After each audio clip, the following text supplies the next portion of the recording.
Call to order the June 10th meeting of the Chattanooga City Council.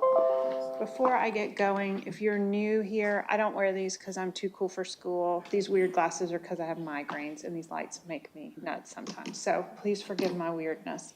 That said, let's all stand and say the Pledge of Allegiance. I pledge allegiance to the flag of the United States of America and to the republic for which it stands, one nation, under God, indivisible, with liberty and justice for all. Council, can I get a motion on the minutes, please? So moved. Thank you. Without objection, the minutes will stand.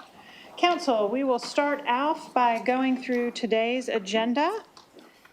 Please hit your light if you have any questions or concerns as we go through. On final reading this afternoon, we do have two budget items. We will do a roll call vote with that, and our clerk will read it this time instead of me.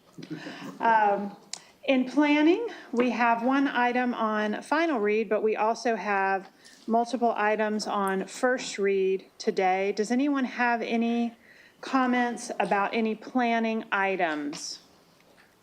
We have items in District 5, District 6, and District 2. Okay. Given that I am chair and cannot make a motion, I would like to tell you all that the two items in District 2 have been carefully vetted by the community and by myself, along with Planning Commission. They are both recommended for approval by Planning Commission and staff, and I would appreciate one of my colleagues making a motion in favor of each of these. Thank you very much. Okay, we'll move into resolutions. A couple of early learning resolutions. One was added just today, which we don't often do, but this is for just approval for a donation for an early learning event. A $300 donation. That's item B. We have an economic development resolution, and we have several resolutions under Mayor's office to approve the award unallocated and accrued interest of American Rescue Plan funds. Kevin, would you like to come to the podium and chat with us about that briefly? Yes, ma'am. Thank you, Madam Chair. The administration would like to request that the council defer items D through I to allow for some additional time for the council to understand the nature of these requests, and that we could defer them to the July 1 strategic planning date at which those requesting this funding could come and share some more. Well, would you like to defer them for 1 month, and then we'll talk about them at strategic planning on Even better. First? Yes, okay. ma'am. Thank you. So council, let's take a look quickly at the calendar on that. So July 1 would be when we could have those groups come and present for strategic planning. So July 8th would be the day that we would be looking to defer those items until. I'm sure I ended that with some kind of preposition that you all follow. Yes. Right? Okay. Until. Until 7/8. Okay. That is the request. We will see what the body chooses to do. Can I ask a question? Yes. Okay. So if we do that, how will they be notified? If, let's say we approve it, how will those what will be the process for notifying those agencies? Yes, so I have personally spoken with a number of them. There are a couple with whom I have not yet connected, but my intention was, pending the outcome of this request, if they are deferred, I would send an email to everyone to let them know that there's been a 1 month deferral, and then to invite them to join us on July 1st for strategic planning. So they'll get plenty of notice with maybe a deadline to let us know. Yes, if ma'am. they plan to attend. Okay, thank you. Okay. Thank you, Madam Chair. Okay. Any other questions or comments, council? Okay. All right. Okay, we will have two additional resolution items, J and K, related specifically to the James A. Henry site. Also today on the agenda, we have multiple resolutions to reconfirm different administrators. And I am going to take each of those individually. Each of these folks were very helpful when they came to our strategic planning last week. And I think it is the kind thing to do to let each of them get the confirmation individually. So that's what we'll be doing this evening. We have one final item. Let's see, Councilman Elliott. Yes, Kevin.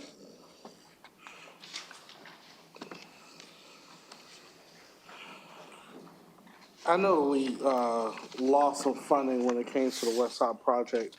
How much more needs to be made up for this James and Henry building? So I think that we are trying to close a gap of $7.5 million. Let me look around. Is Sharita or Richard available to come speak to this? Richard, could you come help me out here? He is closer to this project and is going to be able to provide a better level of detail. Okay. And this is Richard Beeland, our administrator for economic development. Hi, everyone. Yes, so there was a couple of grants that we didn't get, an allocation and a grant. One was from the Department of Energy for $2.9 million, and the other was an allocation for $5 million that didn't get passed in the congressional budget this year. Okay. And how much more are you anticipating coming to ask council for in the future? I couldn't answer that question. Right now, there are no other requests from them for any additional funding. Okay. I'll say this, I think the West Side Falls project is very important, and it's not necessarily you, Richard. And I'm excited to see it get accomplished. But after this budget, I am looking forward to seeing a lot of those funds spread more throughout the city, or us being more creative about how we close that gap. We've dumped a ton of resources in this one project, and I would love to see how we spread a lot of this love to the rest of the city in the future. But it is a good project, and I'm glad to see us support it to completion. Thank you. Thank you. Councilman Elliott, could I add one more thing while we're on the topic? Yes. So I agree with you, this is a lot of money for this single project. However, I do want folks to understand that it's a strategic play for the city because it's part of our ability to draw down the $50 million Choice Neighborhood Grant, which is a federal grant that requires a commensurate community match, and this is part of that community match. And so while it is a lot of money, we feel like it is in the city's best interest to keep that full project online and on schedule. And I agree, and I appreciate that context. I don't think many people understand the match and how these funds can be used. And so while this may make sense, I'd like to see even more broadly speaking. Sure. Even if it's not ARP dollars, how do we make sure these funds are going to other parts of our community who also very much needs them? Got it. Yes, sir. All right, thank you. Is that all, Councilman Elliott? Yes, ma'am, thank you. Councilman Clark? Madam Chair, this is a technical question either for you or for Kevin. Sorry, Kevin. We just deferred items under the mayor's office, D through I. Well, we are discussing that we would like to defer them. We're discussing that we would like to defer them, but I noticed that along with those resolutions, we did not include J and K. Would you all be opposed to, I guess my question is, what is the purpose not allotting us the same amount of time to consider D through I with J3? Because I have similar questions regarding these recipients. Sure. So items J and K are the two associated specifically to the James A. Henry project. And so we feel those are mission critical to keep that project online. And so we would request that we not defer those two for that reason. Till July. Correct. That we vote on that you guys vote on those today. And so I guess my follow-up question to that would be, you mentioned that this is a grant match. If we do not allot these additional funding to that, you're saying that we would lose the grant of $50 million if this is not allotted, or? So what I'm saying is that the James A. Henry project is an important project for phase one of our ability to draw down the $50 million. And so it's critically important that this project stay on schedule. And so a delay here would potentially jeopardize that project's ability to stay on schedule. Gotcha. I think specifically what I was referring to was the dollar amount. So if we don't allot the $125,000, would that, like if we decided to allot that amount after July, you're telling me that after that period, we would lose this grant potentially? Sorry, I didn't fully understand the question. I think I do now. So there are two James A. Henry related resolutions. The first one, item J, is for $125,000. That one, we have a little bit more flexibility to. But the reason that one exists is in the event that James A. Henry does not come to fruition as scheduled, then that's going to create an operational challenge for the Department of Early Learning, who is planning to come and do business in that facility. So if it doesn't exist, they can't. This money would provide contingency funding for them to be able to continue their rental arrangements for their current places where they're operating those seats. Gotcha. And my last follow-up question, Madam Chair, is that under K, there's not a specified amount. It just says for an amount not to exceed 1.5 million. But if we're using unallocated and accrued interest, what part of that would be left in that amount not to exceed $1.5 million to go towards K? So what we're trying to do is fill a specific funding gap.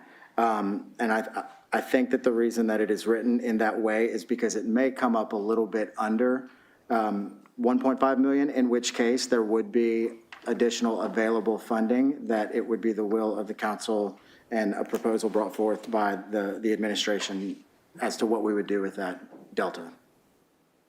Okay, All of them have the same language. gotcha.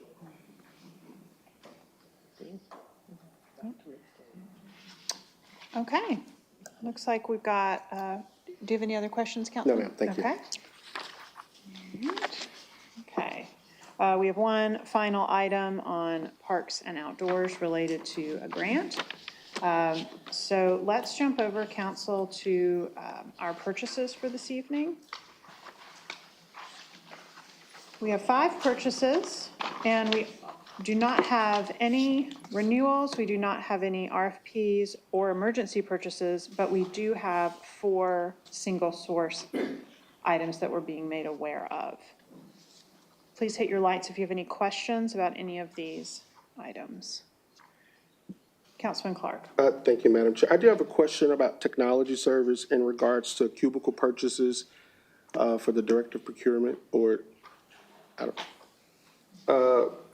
this is a one-time purchase to move existing cubicles and the purchase of additional cubicles in the amount of $113,000. Do we know how much we're paying per cubicle as a sole source of the amount?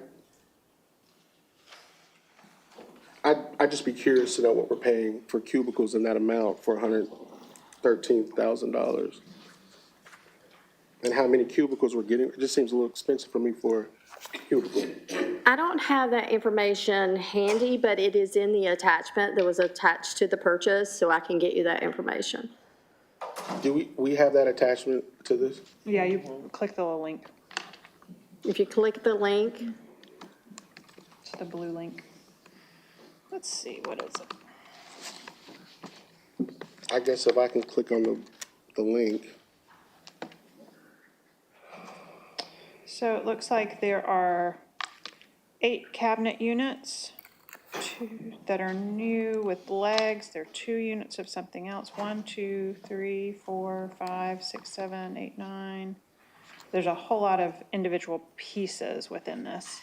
Connector panels, 54 outlet cover outlets, 12. Yeah, there's lots of details here if you might want to check out. Gotcha. Looks like it's an IKEA order of all your individual parts.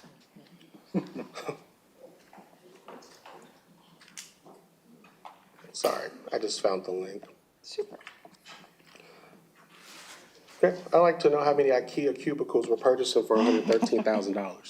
I'll get that information for you. Okay, super. All right, anything else, Councilman? No, ma'am, thank you so Okay, much. thank you. Okay, council, let's hop over back to our agenda, and we'll go into our two-week agenda here. Okay, so in 2 weeks, we'll have several planning items on final read. We will have resolutions related to economic development. We have a handful of blanket contracts. 'Tis the season. Does anyone have any questions about our 2-week agenda? Okay, seeing none, we will move on to future considerations.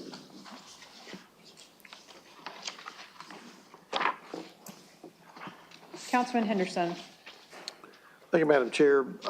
Under Economic Development, 1B, the resolution to transfer $200,000 for mitigating, I guess during the construction, we're thinking that there may be some small businesses that's going to lose some revenue. I know that's administered through the chamber, which I really don't understand the 5% administrative cost, given the amount that we already give to the chamber. I've got a little bit of problem with that. But how will this be applied for, and how much is each business Sharita, do you want to speak to that? looking to receive?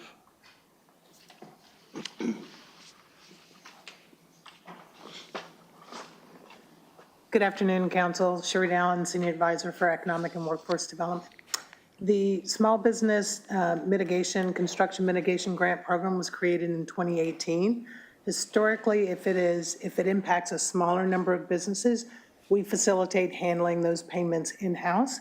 In this particular case, we're looking at 100-plus businesses. In order for those businesses to receive the $1,000 construction mitigation grant as a result of the Walnut Street Bridge project, they would have to register as vendors, and that entails a lot of details internal to the city. And so what we do in those cases, and we did this with the COVID grants as well, we send those monies over to the chamber, and then the chamber charges us an administrative fee to facilitate making that happen.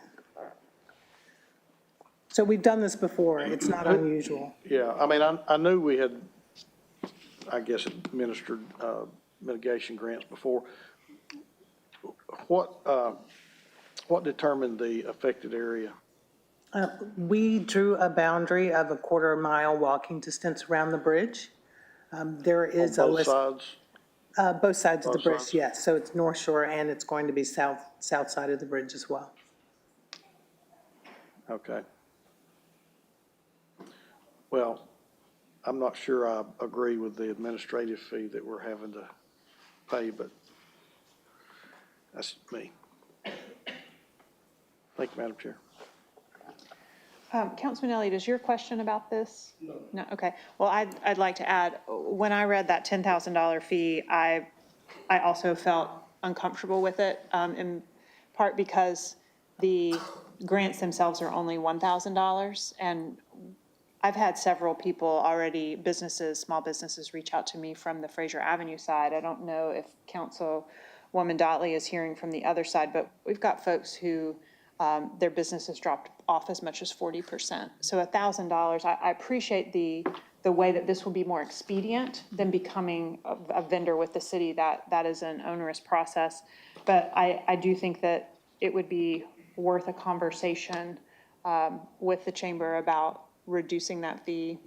We've been talking about meeting halfway. Perhaps we could meet halfway on that. I'm not sure. Maybe talk to Charles about that. If it's not too onerous, maybe it could be quickly administered. Anything else from anybody on that topic? Okay, Councilman Elliott. Thank you, Sharita.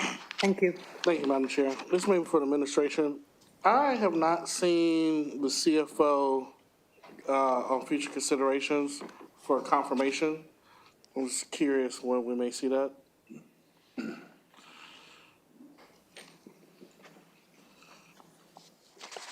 Yes, we are trying to iron some details out regarding the CFO appointment. You will be seeing that shortly, but we have not yet posted that. Okay. Okay. Okay, any other questions for future considerations? Councilman Clark. Sorry about that. I thought are you going down to like community development finance? Or just in general? Councilman Elliott went to the end. If you want to go to the middle, we can do that too. Thank you, Madam Chair. I do have a question for planning as it involves some liquor stores on Highway 58 in my district.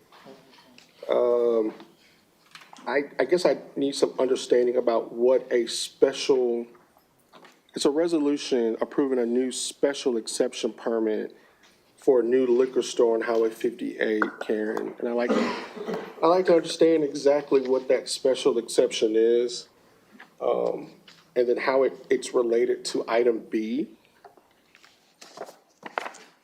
Yes, I will answer part of it and might defer to Phil for some of it. This is actually the special exceptions permit for liquor stores.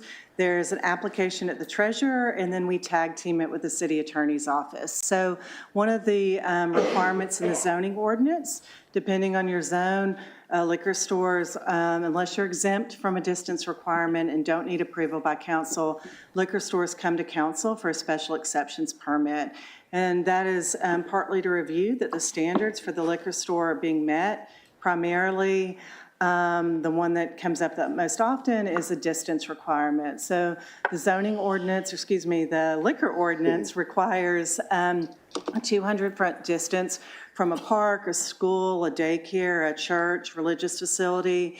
And so part of the review by RPA staff is to coordinate with LDO, make sure there's no conditions on the property that would prevent a liquor store, for instance, and then make sure that the distance requirements are being met. So there is a report that goes along with a special exceptions permit, and it details all that information. For this permit, CSLA is behind the school, and there's a church nearby. And so there is documentation in there that both of those facilities are 200 feet beyond the lease line of the proposed liquor store, I think. And there's a survey showing the measurement for the school, which is closest. And so that being met, the report is to council to say the requirements are being met, it's been reviewed, and that there is the appropriate distance between the liquor store lease line and those proposed uses. And then the permit side of the shop is the city attorney's. Yeah, there has to be also a certificate of compliance that is signed by at least 5 members of the council, allowing that operation to begin, and that's during the end of the council meeting here for establishments after it has been established that they meet the requirements of the code. So that has to be done on the front end, that there is no person that might have a problem with being able to operate that liquor store based upon a background check, and also the aspect of the distance requirements meeting the zoning ordinance here in the code. So that's what you look at. So that both the zoning ordinance and the liquor side of city code speak to each other, and that's why we coordinate on this. So this particular partnership, what is their distance from the school? The distance from the school is a little hard to see on the, I believe it's over 300 feet on the survey. It's pretty small, but I will try to zoom in and let you know. Okay, let's have some follow-up conversation about this. I've got a lot of liquor stores on Highway 58. Yes. And I'm not trying to bring more liquor stores to Highway 58, let alone close to schools or churches. We want retail and economic development on Highway 58. So can we get with this and figure out, I understand they might be in compliance with the distance from the school by law, but by virtue, I'd like to keep liquor stores away from that beautiful school that we just built over there, and center it more closer to the economic center on the other side of the highway. So I have issues with this, and I'd like to discuss it further with you in planning, if that's okay. I'll follow up with you and probably ask someone from the city attorney's office to help us out too. Thank you so much. Thank you, Madam Chair. Council, let's see, do we have any other questions on future considerations? Okay, seeing none, I will turn the chair over to Councilman Clark for our equity and community development. You get to sit at my messy desk.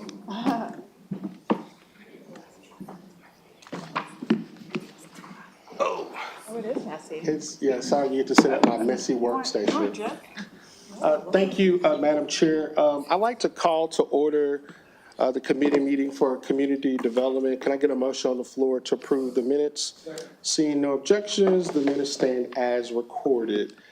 Good afternoon, everyone. This is I don't know when the last meeting we've had of community development, but I'm really excited to have the opportunity to chair this committee and to work with the administration on some things that I hope that we can see some awesome things come out of this committee. And I have grabbed the wrong piece of paper there. It's the agenda over there somewhere.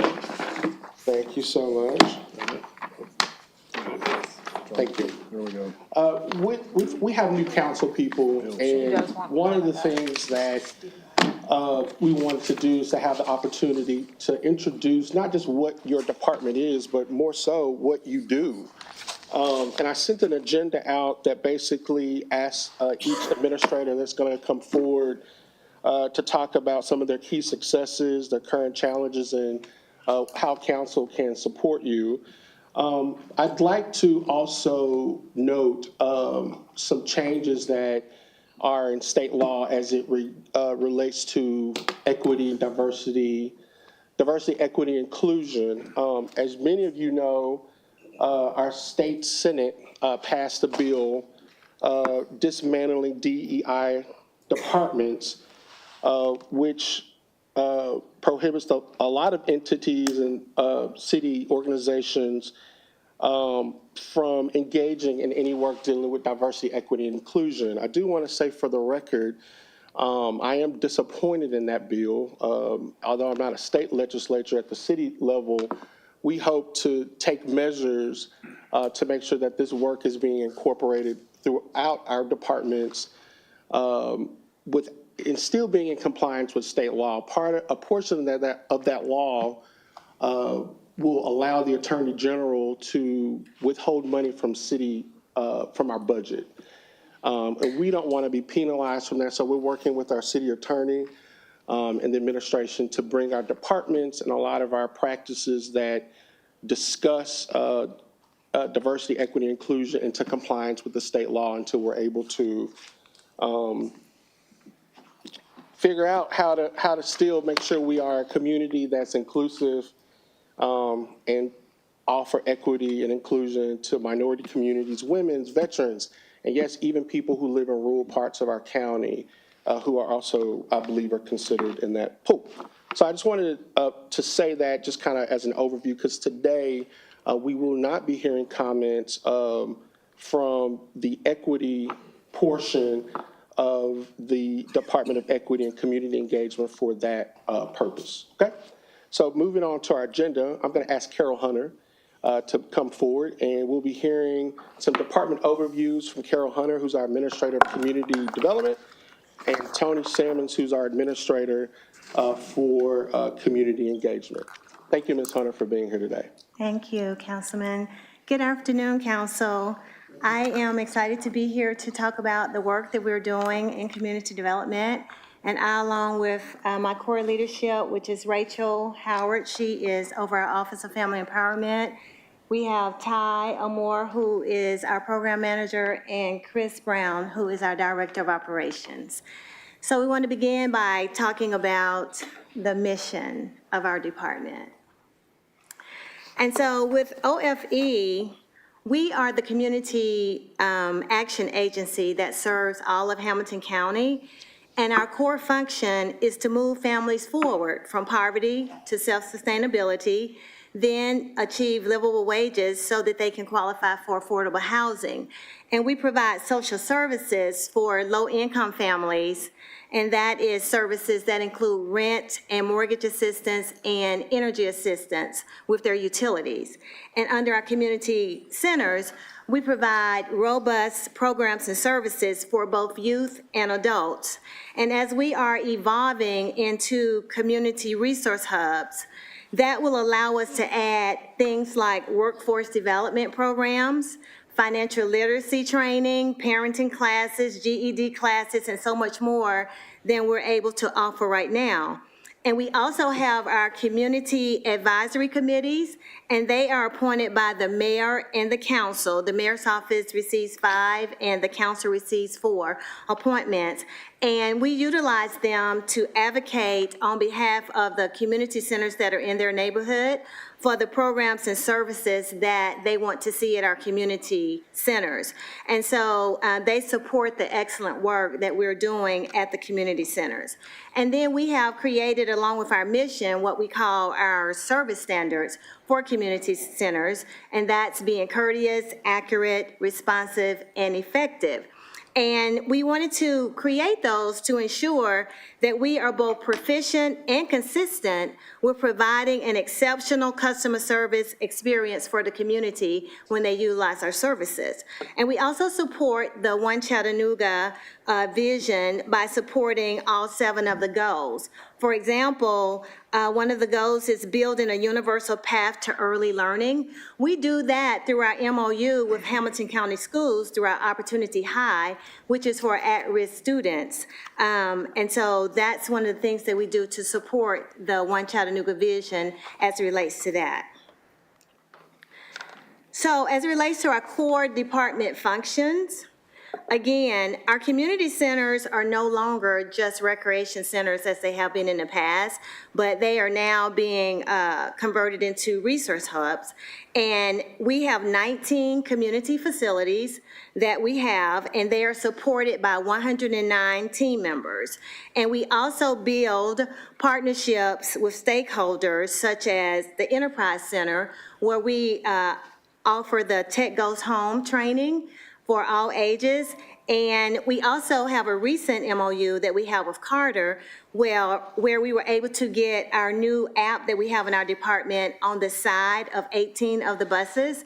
And on the inside of all of the buses, you will now find our app in there so that anyone wanting to learn about community center programs and services can just click the app, even if they're on a bus or if they see the bus passing by, they can use it while they're driving. And then with OFE, we have 22 staff members. And for those who don't know this, that was formerly known as Human Services, and the name was changed years later to the Office of Family Empowerment. And so again, it's our community action agency serving all of Hamilton County.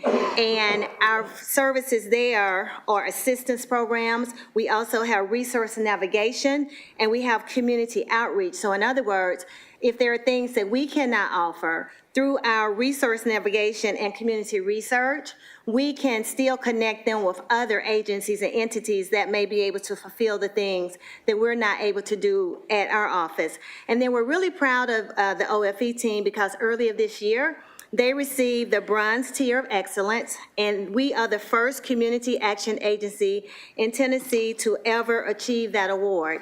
So really super proud of the work that that team did to achieve that. And this speaks volumes. Thank you.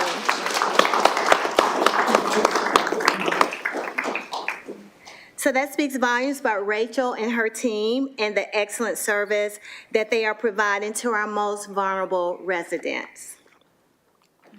So we want to talk about some of our successes and our challenges, as Councilman Clark has asked us to do. And so as it relates to the Office of Family Empowerment, we had a goal to serve 4,200 residents in the fiscal year for OFE. They're on a different fiscal year than the city. So their fiscal year runs October 1 to September 30th. So we have already exceeded the 4,200 that we're to serve in our year, and they still have 3 more months to go. So we're gonna be able to bless a lot of people with the funds that we have received. In addition to that, we have donated 49 car seats to needy families that had their children unsecured in cars, and we did that through our partnership with Family Forward, and we have prevented 18 evictions this year through our Office of Family Empowerment. And in addition to that, currently, the family support specialists are in training to become certified HUD housing counselors, and that will assist with obtaining affordable housing, supporting the One Chattanooga vision, and we will be able to collaborate with economic development, providing wraparound assistance for what they're doing with their housing initiatives. So we will have robust opportunities to to provide housing for families in Chattanooga. But there is a challenge that we do have with OFE currently right now. And as we know, OFE walks alongside families facing really tough times and helping them secure housing and energy. But in the 26 budget of the federal government, this program has not yet been added back to the government's program. So the money in the Fed is passed down to the state, and then the state passes it down to us. And so they haven't been funded yet. So that is a concern that we do have and a challenge. And so we're just asking everybody to spread the word about the important work that we as a community action agency are doing by supporting OFE. And then on the community center side of the house, some of our successes include our Opportunity High MOU with the Hamilton County Department of Education. That was a battle that was fought hard for, but we won it. And so we have this program housed at the Chris Ramsey Community Center. And this program is a final opportunity for students who have a third and final chance to graduate from high school. And so by attending the Opportunity High School program, they are able to graduate. And so I'm honored to announce that the class of 2025 had 71 students, and 67 of those 71 students graduated on time. And so that's a huge, huge win for those students. We've also launched in January what we call our My Chat Connect app. And this was really a game changer for community development because we were able to automate and streamline all of our community center and LAHEAP operations. So what that did was enable us to be more efficient and serve others with urgency while incorporating more responsive government. For example, if a resident lives in Birchwood and they don't have transportation, they're child care challenged, now because they do have a phone or a computer, they can simply go to our app after they download it and still get the services that they need from our Office of Family Empowerment to keep their lights on or to prevent an eviction from happening versus not having the transportation to get to our Midtown office in Eastgate to fill out paperwork and forms. They can do all of that through our app now. So it has made us much more efficient, and we can serve so many more people because we have this app. We have our new inaugural edition of our activity guide that just came out, and we will provide a copy to council. And in this edition, it lists every program, every service that the Office of Family Empowerment and the community centers have available. It is available by downloading the app. It is available on the city's website, and we also made physical copies because there are some people that are not as tech savvy and don't like to use apps and technology, so we do have hard copies at the centers.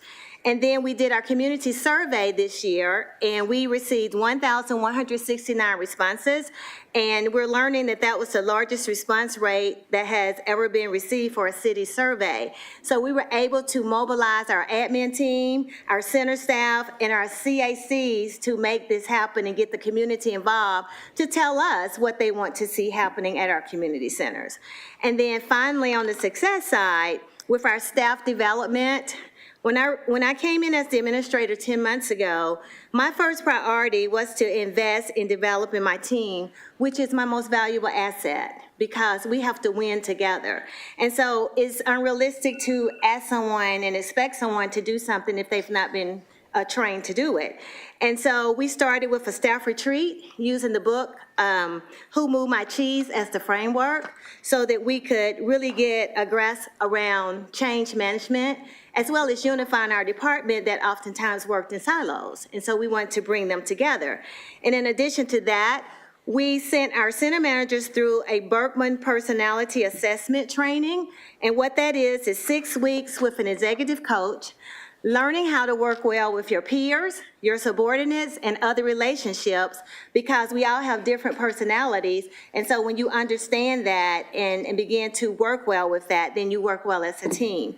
And then finally with that, we are currently in an Inspire staff development training, and we have our center managers and our specialists going through that training, and that's a professional development with an executive trainer.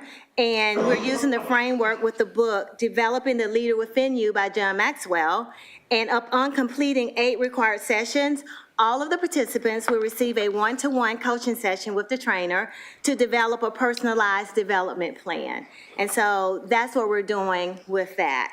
And on the challenges side, we know that our centers are aging and things are happening with them. And we know that safety remains an issue because it is just an issue, period. And then with transportation, we don't have as much transportation on site as we need, but we're still making things happen. And we work in collaboration with Department of Parks and Outdoors when we need transportation to transport our students like we're doing with our summer camp. And then finally, I just want to share some information from our recent employee engagement survey, which we're really proud of at Community Development. And so when you look at the 3 categories that were listed on our survey, we have our general satisfaction, our feedback and recognition, which was new for this year, and our compensation and work-life balance. In that first column, this is the city's ratings. In the second column, this is the departmental response for community development. So as you can see, in comparison to the city, we're 3% higher in general satisfaction. Feedback and recognition was new for this year, so there is no difference. And we're 9% higher in our department with comparison to the overall city of 63%. But then if you look at column 4, you can compare where we were last year to where we are this year. So last year in satisfaction, we were 66%. This year, we're 74%, so we increased 8% in our department with satisfaction. And then with work-life balance, last year we were at 56%. This year, we're at 72%. And we went up 16 percentage points in terms of how employees that work for community development feel about working in our department and the work that we're doing. And so, you know, that goes to show that the statements that were made by members of the staff that say that the leadership is the best it's ever been, and they feel like we're working with them, giving them the tools that they need to do what they need to do so that we can carry out the work. So we are honored to be doing the great work that we're doing at community development, serving families, serving children. The kids right now are having an amazing time in summer camp, and all things are going well. And so, Councilman Clark, thank you so much for the opportunity to share. Thank you, Administrator Hunter.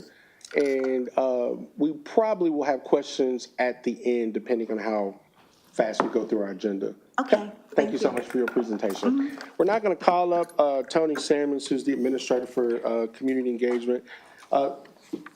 The agenda that we sent out allotted 10 minutes for your overview and for your presentations of each of your divisions, so just be mindful of that in your presentation, and I have a timer, so if I look at you, just kind of look, you know, let me know you see me trying to get you to wrap up. Thank you, Good afternoon, Mr. members of council. I'll do my very best to be obedient, and as I know how my mom would give me a look when I've done something that I should not have, I won't look up at you.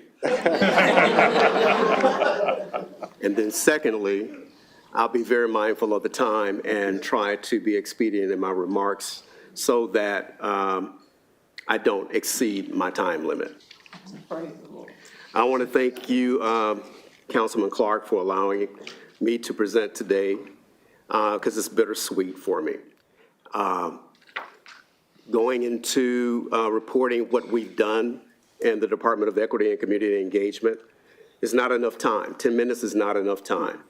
However, just to give you a snippet of what the department does, first, I would be remiss by not introducing the staff first, because these are the individuals who are on the ground doing the work day in and day out. They're the ones who are engaging with our citizens on a regular basis. So what I do is stand here is present on their behalf, and I represent them. But I would like to introduce them first, so not only the council members know who they are, but you will know who to reach out to should you have any questions. Starting, and I would like my staff to please stand.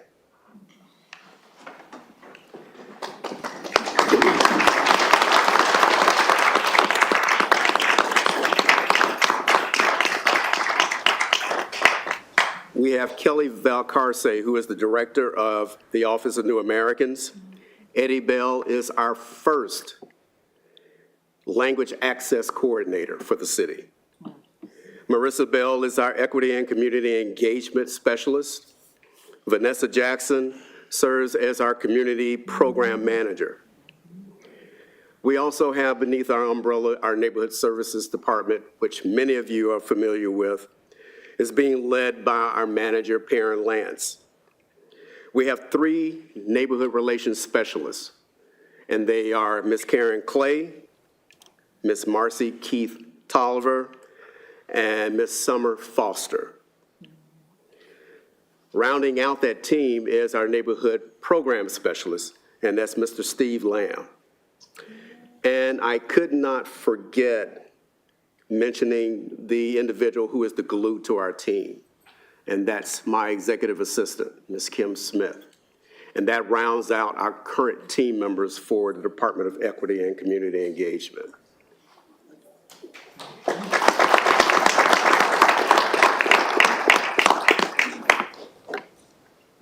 Right. If we start first with the mission of the department, to lead transformative community progress in Chattanooga by advancing access, opportunity, and voice for all residents through purposeful education, authentic outreach, and courageous advocacy. We build a city where every person feels a true sense of belonging, respect, and empowerment to participate fully in civic life. Just sharing some of the core functions of our department, the Office of New Americans assists new residents gain access to civic, educational, and governmental resources, provide language access support, both internally and externally.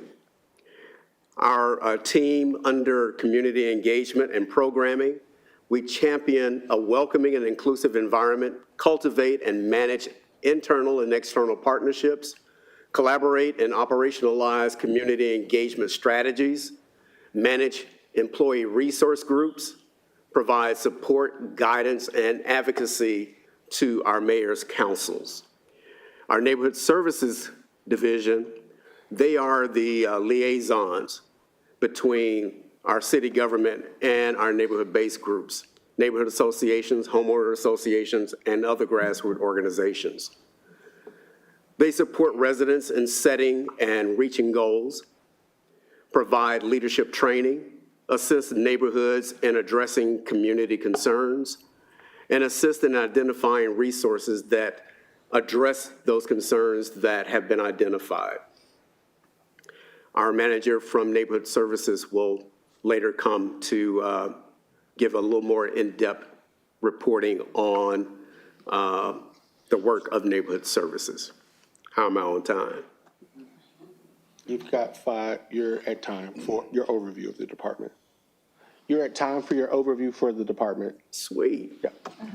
So All if right. you'd like to go, you can, if you need more time to finish, we can move Oh, into no, division I'm good. presentation. I was going to pass the baton over to, Oh, perfect timing. Perfect timing. great. Pass the baton over to Perrin Lance, who is our manager for Neighborhood Services, just to give you a few highlights of some of the wins of the department and some challenges, as well as how we can get the support of council that would allow us to achieve the goals that we have set. Thank you. Thank you, Mr. Sammons.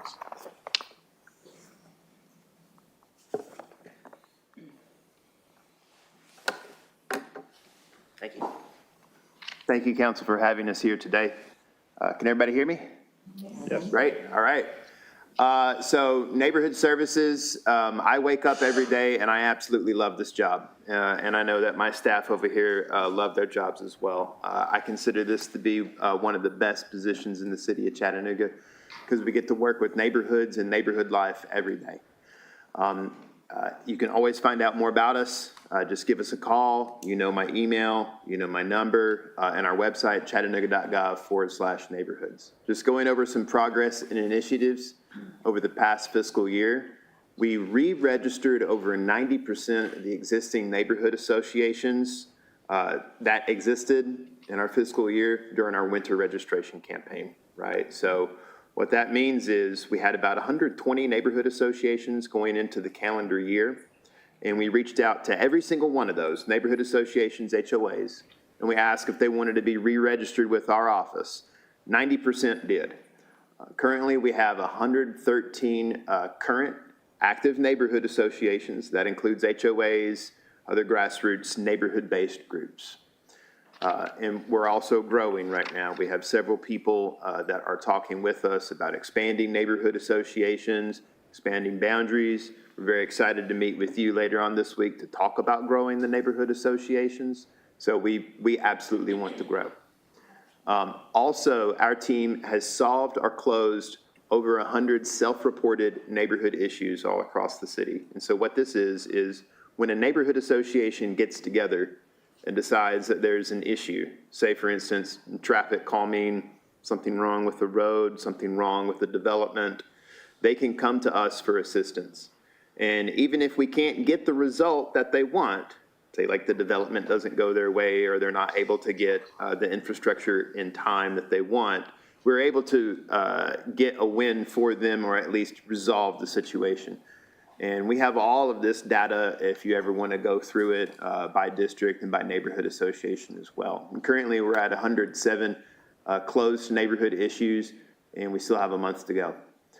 We've provided 3 unique training opportunities to include community planning, parliamentary procedure, and community organizing that is still ongoing. The parliamentary procedure training was well attended. We held it here, and it was put on by a UTC intern from Vanessa's program, and we thought that was just awesome. Also, we have launched the fiscal year 2026 Neighborhood Action Grant. This is for neighborhood identity, branding. Any registered neighborhood association, HOA, is eligible to apply. You can get up to $1,500 in funds to be spent towards neighborhood markers, banners, sign toppers. If you drive around, you can see these signs. We have them posted here on the display. This is part of what makes Chattanooga great. It gives people a sense of placefulness. Also, earlier this year, or rather during this fiscal year, we awarded 12 of these grants.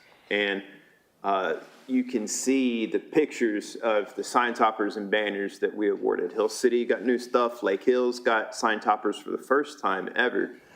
South Chattanooga just got a tremendous amount of, they got, let's see, that's six brand new sign toppers. And I see those places, I see those sign toppers all over the place. If you go to the next slide, we can talk about challenges. Okay. So we have some challenges, obviously. Nothing's perfect. Only 47% of Chattanooga is represented by a neighborhood association, right? We want that number to be 100. And we think we can get there with time, with effort, with resources, but also with your support. Not enough people know about neighborhood associations. Not enough people know that they're in neighborhoods that could have a neighborhood association. Anytime you're out in the wild and people are talking neighborhoods, you can just say one phrase, chattanooga.gov/neighborhoods. We've got a map. You can plug in any address in this city and you can see if you're a member of a neighborhood association. If you're not, give us a call. If you are, we have the listed contact information for the president or the point of contact. Give them a call. If you can't get a hold of them, call us. We will definitely get a hold of people. Outreach is critical. There's exactly 113 neighborhood associations in the city. There's approximately 100 plus unorganized groups out there. Some of them are unorganized, some of them are unregistered, so we will need your help in contacting them. Public awareness of neighborhood associations is uneven. Just because you happen to live in a neighborhood doesn't mean you even know that you do or that you live in the city. Finally, we only have three neighborhood relations specialists, so coordination with council. If the council wants to go to one meeting and the NRS will cover another, we would love your help in doing that so we could cover more bases, hear more issues. So I think there was That concludes your time, Mr. Perrin. Thank you. Thank you. All right, so that also includes a portion of our agenda for department brief overviews and their presenting divisions. I just wanted to make sure the council and people have the opportunity to understand what's happening in some of these artilleries and what their challenges are, some of the things they're specifically asking council to do, or just something we need to be aware of, and how we can support these divisions, okay? Moving on to our council Q&A discussions. Anybody have any questions regarding any of the information that was presented for any of the administrators or the division leaders? I guess, does this, oh crap. Oh yeah, Marvin, come on, Madam Vice Chair. Looks like we've got a question from Councilman Elliott, is that right?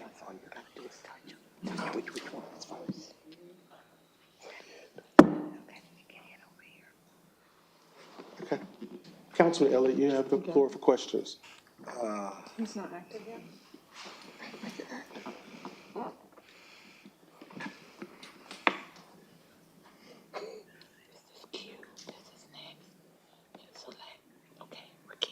Okay. Gotcha. All right, Councilman Elliott, sorry. All right, thank you, Mr. Chair. This is for Carol or administration both. I asked this early on into this term. My biggest concern was the uncertainty with federal dollars. We were concerned what was going to happen with Head Start, what was going to happen with LIHEAP. And I asked then, I'm going to ask again, what contingency plan have we set up for OFE in particular, now that we see that they're not in this beautiful, big, whatever they want to call it.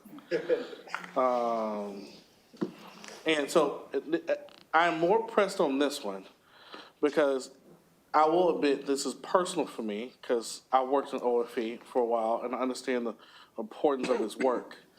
But this work can easily be pivoted beyond just what we do with LIHEAP. The work is needed, and they make a deep impact with our community. So what is the contingency plan if this budget passes and LIHEAP funds are no longer available? Well, so Councilman Clark, first, I'm sorry, Councilman Elliott. I don't think we all Excuse me. look alike, don't we? No, sir. I was looking at Councilman Clark. Thank you very much. Councilman Elliott, sir. We shouldn't call us linebackers because somebody else called us that before. As we have discussed previously when you raised this topic, I think that the number one challenge would be funding, right? I think that we have the ability to, well, one, let me zoom out for a second. I think while there has been a lot of conjecture around funding and the Pres Bud certainly does signal certain things, I think that what we have seen so far out of this Congress is that the Senate is where a lot of the actual decisions will be made. And so we're tracking very closely as the big, beautiful bill works its way through the legislative process up there. And I think that you're going to see a lot of changes in terms of what is ultimately passed. That being said, I think the funding reality is a kind of structural challenge for us because the city of Chattanooga does not have the ability to come in and provide the funding to supplement the work that is currently happening in these spaces just because it's significant. That being said, I think that should we get to a scenario where we actually have actionable information that funding is going to run out, we will have an off-ramp during which time we are going to be able to reorient the activities that we have with existing staff and then with city staff funded through the general fund to work individually, case by case, with both employees and with people to try to place them in other opportunities and connect them to other opportunities from a jobs placement and workforce development perspective. Thank you. I think something else I want to add to this. I hear that, but I think what I'm asking is how can we think bolder and larger about this, right? Just because the funding's no longer there does not mean these people are any less capable of doing really great social services work. If it's not LIHEAP, how can we pivot to still fill a need that is 100% in this community, right? I'm not asking for us to put up $2 to $4 billion to replace LAHEAP. We can't do it. But it's probably 13 of them in that office. And, I think one of the things that frustrates me the most is how easily it seems like we dispose of our employees when things don't seem like it works out. I want us to get creative, but how do we shift our focus well in advance of a problem happening so we're not scrambling once the ruling has already happened? We know they're talking about it. You may have a lot more faith in the federal government than I do, but I don't. This administration will blink and it changes its mind in a heartbeat. I don't trust none of them up there. But I do trust what we can do in our control. And so I'm asking again, what does a contingency plan look like to repurpose this division? I will happily even roll my sleeves up and help figure it out myself. I don't want to overstep because it's not in my legislative authority, but I'm asking for us to think outside of the box. We don't have to be one-dimensional with this. This work is too important. These people work too hard. And when as it becomes ever more expensive to live here, to raise a family here, to just live on a day-to-day basis, this is the last program and the last office we should think about cutting. So. Well, Councilman Elliott, I would say in response to that the administration shares your appreciation for the work that happens over there every day. And I do welcome your input into this because it sounds like you might have some ideas beyond what I have notionally described in this and previous conversations. And I want to hear them because I think that we got to figure out what it is that you would propose in terms of trying to figure out a way to mitigate. And let me say this, and I promise, Mr. Chair, I'll be done. Kevin, I know I asked this a while ago, and it's not fair to put everything on your shoulders. You have a lot on your plate. I don't think this is in your wheelhouse. I don't think this is under your org chart. But I do ask the administration, you have almost 3,000 employees over there. Things should not be lost in the cracks as much as it is.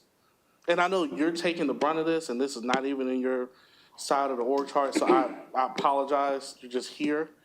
But Comes with the territory. We should not be having this conversation almost 2 months into the job. I can't tell you how many times I've asked for things from you all, and it constantly keeps falling through the cracks. And this one is, I don't care about a lot of them, but this one has to do with people's jobs and people's livelihoods. And I would like for somebody to take some type of responsibility and step up for their people for once. It should not just be the 9 of us. Well, I don't think it is just the 9 of you, Councilman Elliott. And But it's seeming like it. I can appreciate that. We've laid off people in IT, but you hired 30 more people. Councilman Elliott. 1 second, I'll be done. But we hired 30 more people, and we're asking for a contingency plan for not only this, but we keep finding ourselves falling on deaf ears. And I think what you're hearing now is me being frustrated, and I don't want you to think I'm taking it out on you, by no means. But these are things that keep getting asked and falling through the cracks. And so that, I'll leave it, and we don't have to talk about it anymore right now. And Mr. Chair, I'm finished. No worries. Thank you, Councilman Elliott, for your questions. And I can assure you that Chief of Staff knows the difference between you and I, because clearly I am the better looking one. Thank you, Kevin, for sticking around for those questions. We'll now go to Councilwoman Dotley, followed by Councilwoman Burrs for questions. Councilwoman Dotley, I think you're in queue for, is that not? Yes, okay. Okay, thank you. Shall I hit the, okay. All right, I did not have a question. I was just going to just say to Tony and his team that first, Tony, I appreciate you and I love you for everything you've done to support me while I'm here, while I've been here. And to the team, I just want to let you know you are a phenomenal team. I've worked with many of you in my neighborhoods. You all are quick to respond. Y'all work well with neighborhood associations, as Perrin pointed out. You will attend those meetings, and overall, you really help us assist in developing neighborhood leaders. And so I just really appreciate the work that you do.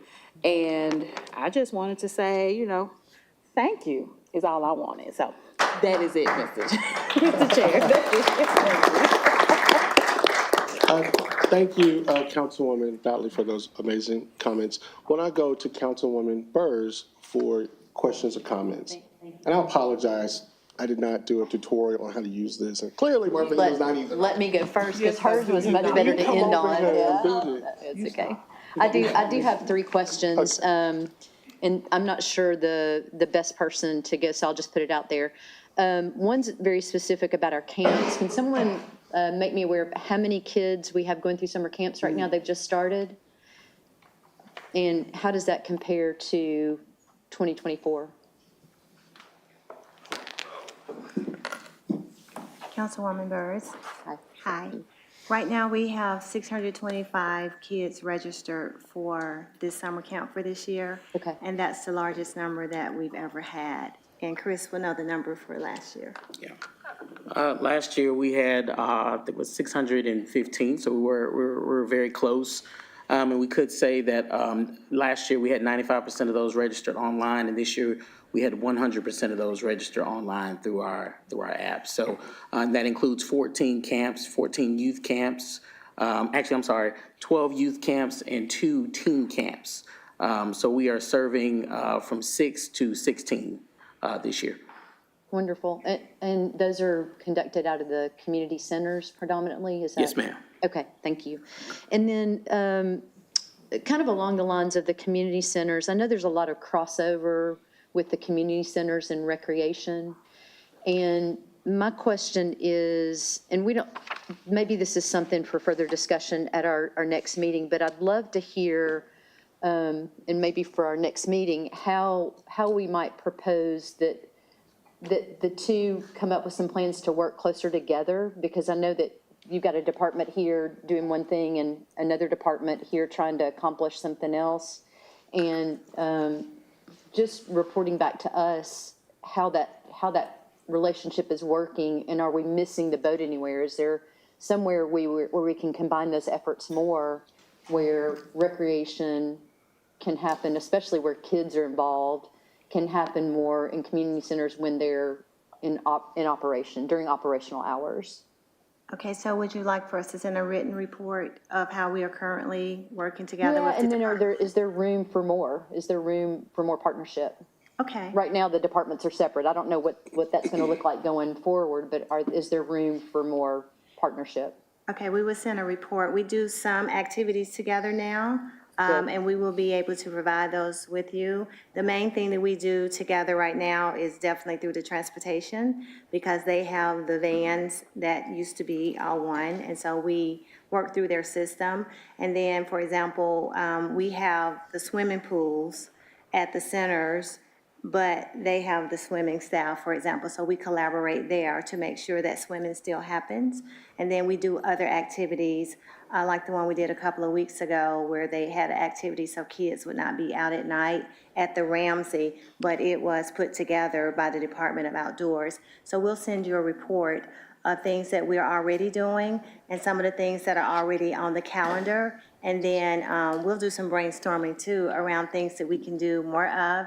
And then you can give us feedback and give us some ideas. And the other thing that I'm looking at is, I know it's, ideally adults, we want to have more families and adults coming into our community centers. That's always a goal. And sometimes, there aren't adult programming in the community centers. So how can recreation help bring more adults to the community centers that then can be serviced by programs that your department, whether it's English as a second language or computer literacy or some of those programs, it might be a way to get them into the center, but then service them through other programs. Yes, ma'am, Okay. we'll take care of And that. then my last question is, could you define for us, especially those that are just joining the council, the Community Advisory Committee and what their role is? Yes. Okay. So under the One Chattanooga plan with Mayor Kelly, he wanted to establish community advisory committees, and their primary role is to be the voice, the ears of the community residents that live in areas wherever there is a community center. And so there is a community advisory committee in every district that we have. And so 5 appointments come from the mayor's office, 4 appointments come from the city council. And so what they do is they meet to talk about what the community at large is asking for, that they want to see at the center. And then the center managers are now in a collaborating relationship with them. So they're having meaningful conversation so that they're in agreement about what's happening versus the CACs or their new managers. It's a team effort where they collaborate and bring that information back to the center so we can now work to put those programs in the centers for the community. So what I would like to see is just I guess a summary of what recommendations have come from the community advisory committee, the CACs, compared to what's actually being implemented. What has been the result of that relationship? And are there more opportunities to, we've got great volunteers across the city, and all of us have great volunteers in our community, and I want to make sure that we're making the best use of their time and capitalizing on that. Okay. Otherwise, they'll go do volunteer someplace else, and I don't want to lose that energy. Yes. Yeah. Okay. So we'll send you that report, and we'll send you the report regarding recreation collaborations. Thank you, I appreciate it. Thank You're you, welcome. Chairman Awesome. Clark. Thank you, Councilwoman Burrs. Chairwoman Hill. Thank you very much. I appreciate the effort that you all have put in to provide this summary of everything that you do for us. It's always useful, and I feel like I learn something every time. Mandy, I think, is out right now, so as I think about operations for the citywide, Steve, I kind of look to you, but you don't need to come to the podium. But Councilwoman Burrs made a point that resonates with me about duplication of effort. And it was interesting, some of the things that I think are neat that I'm glad to hear that in our community centers, we're starting to think about the activity guide, the app. Those are great, but I also know we have a great activity guide that's coming out of Parks and Outdoors. Why are we doing 2?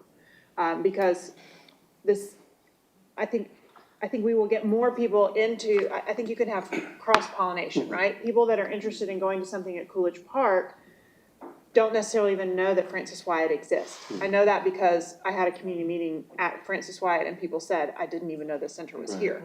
So we have an opportunity there that I think we could find some efficiency.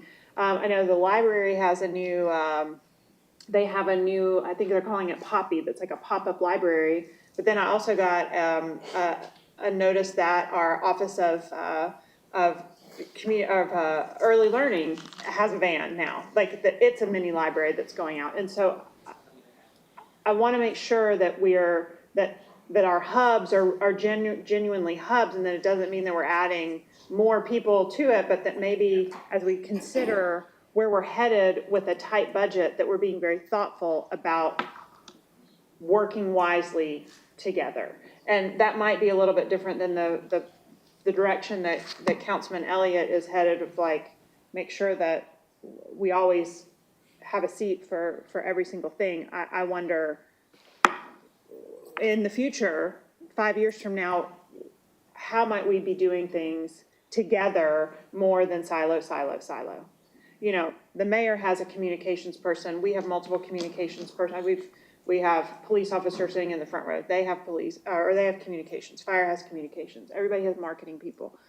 What is our opportunity to have a different, more efficient city government structure? Just something to think about over the long term. Thank you. That's all. Thank you, Madge. And I think that's a great question, and I applaud the administration.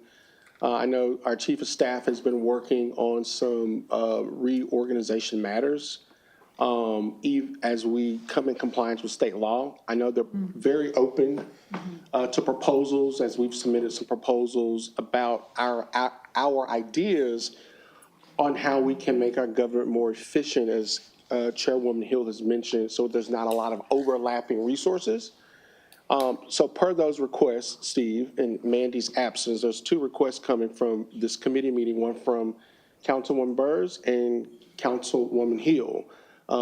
if there could be some written follow-up, some verbal follow-up, we will meet monthly for community development. And I will tell you this, when we ask for something, please do not allow us to come and follow up with you about where it is. Please beat us to the punch on that. These are pertinent questions and serious questions as we move forward and how we reorganize our government to be more efficient. And as a council, we have that oversight capacity in making sure that our government is formed in a way that is efficient and effective in carrying out our service delivery duties. All right. If I may? Yes, ma'am, I'm sorry. So Councilwoman. the items thinking about a large scale, just examination is certainly not like, I see you, you see me, I know you're gonna work on it. You don't need to give me a report right now because I want something that's very thoughtful. And I mean, honestly, as we head into the next step in looking at how we improve our fire and police salaries, we know we've got to be thinking differently about how we allocate funds to be able to locate between 18 and $20 million.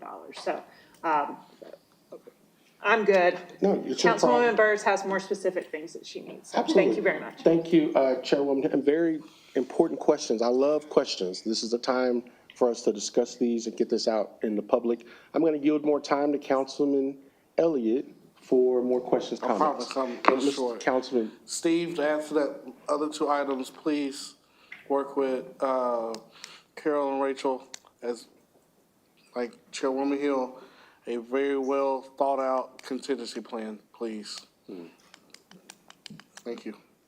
thank you, Councilman Elliott. And again, we're willing to work. I'd love some subsequent meetings to be set up for us to bounce around ideas. We're more than just legislators. A lot of us have subject matter expertise. In our current employment, I think will be helpful in assisting the administrators and other people in some of the things that we've asked for. Okay, so closing remarks, next steps. Tony Salmons, who's our administrator for equity and community engagement, his last day with the city of Chattanooga will be on June the 26th. And I just wanted to, this is our first and our last committee meeting together, and I cannot express enough gratitude and appreciation for the example you've set in leading the charge of equity. Although the state has made a horrible decision, a horrible, almost racist decision, and I want to be on record in saying that in eliminating diversity, equity, inclusion, I wanted to say that your work in that area lives on through all of our departments. And although you're retiring, your legacy will live on in the work that we see. Although they're trying to get rid of the names and what we label it, you can't get rid of the people who've laid the milestones in the work, such as yourself. And you will see this work implemented in our One Chattanooga plan. And I just want to applaud you on behalf of the City Council and our chair for the work you've done as you go into retirement from the City of Chattanooga.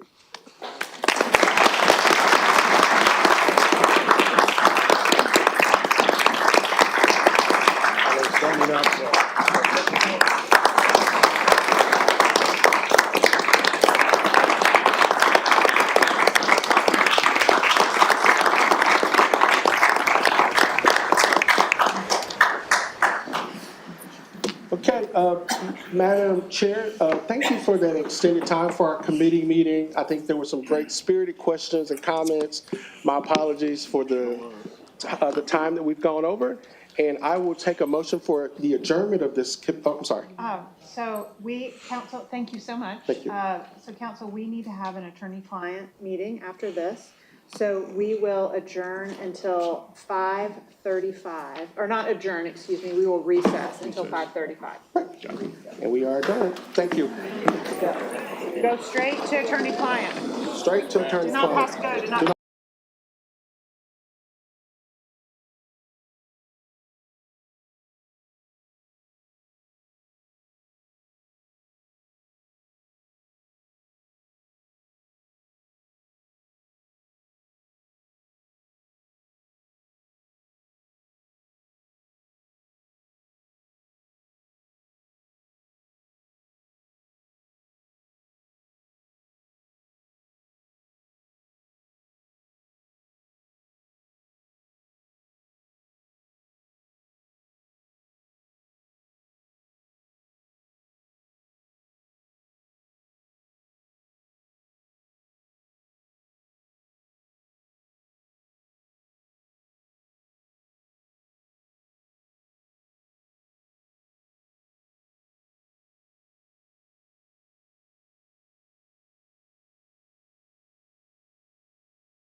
Chattanooga City Council is back in session. Madam Clerk, will you please read item 7A? An ordinance hereinafter, also known as fiscal year 2025-2026 operations budget, providing revenue for the fiscal year beginning July 1, 2025 and ending June 30, 2026, appropriating same to the payment of expenses of the municipal government, fixing the rate of taxation on all taxable property in the city and the time taxes and privileges are due, how they shall be paid when they shall become delinquent, providing for interest and penalty on delinquent taxes and privileges, amending Chattanooga City Code, Part 2, Chapter 2, Section 2, 267, relative to paid leave for active duty training, and to amend Chattanooga City Code, Part 2, Chapter 31, Sections 3136, 3137, 3141, and 3143, Sections 31322 and 31354. Thank you. Council, can I get a motion? I need a motion to get this on the floor. Second. Thank you. Council, do we have any comments or questions? This is the final vote on our FY26 budget. All right. Madam Clerk, we'll do a roll call vote, please. Councilman Henderson? Yes. Councilman Davis? Yes. Councilman Harvey? Yes. Councilman Clark? Yes. Councilwoman Burrs? Yes. Councilwoman Dotley? Councilman Elliott? Yes. Vice Chair Knoll? Yes. Chairwoman Hill? Yes. That's 9 yeses. Motion passes. Thank you. Item B. An ordinance appropriating, authorizing, and allocating funds to the capital improvements budget for fiscal year 2025 through 2026. Second. Thank you very much. Council, we have a motion on the floor with a proper second. Do I have any comments or questions? Madam Clerk, let's do a roll call, please. Councilman Elliott? Yes. Councilwoman Dotley? Yes. Councilwoman Burrs? Yes. Councilman Clark? Yes. Councilman Harvey? Yes. Councilman Davis? Yes. Councilman Henderson? Vice Chair Knoll? Yes. Chairwoman Hill? Yes. 9 yeses. Motion passes. Thank you very much. We have passed a budget, Council.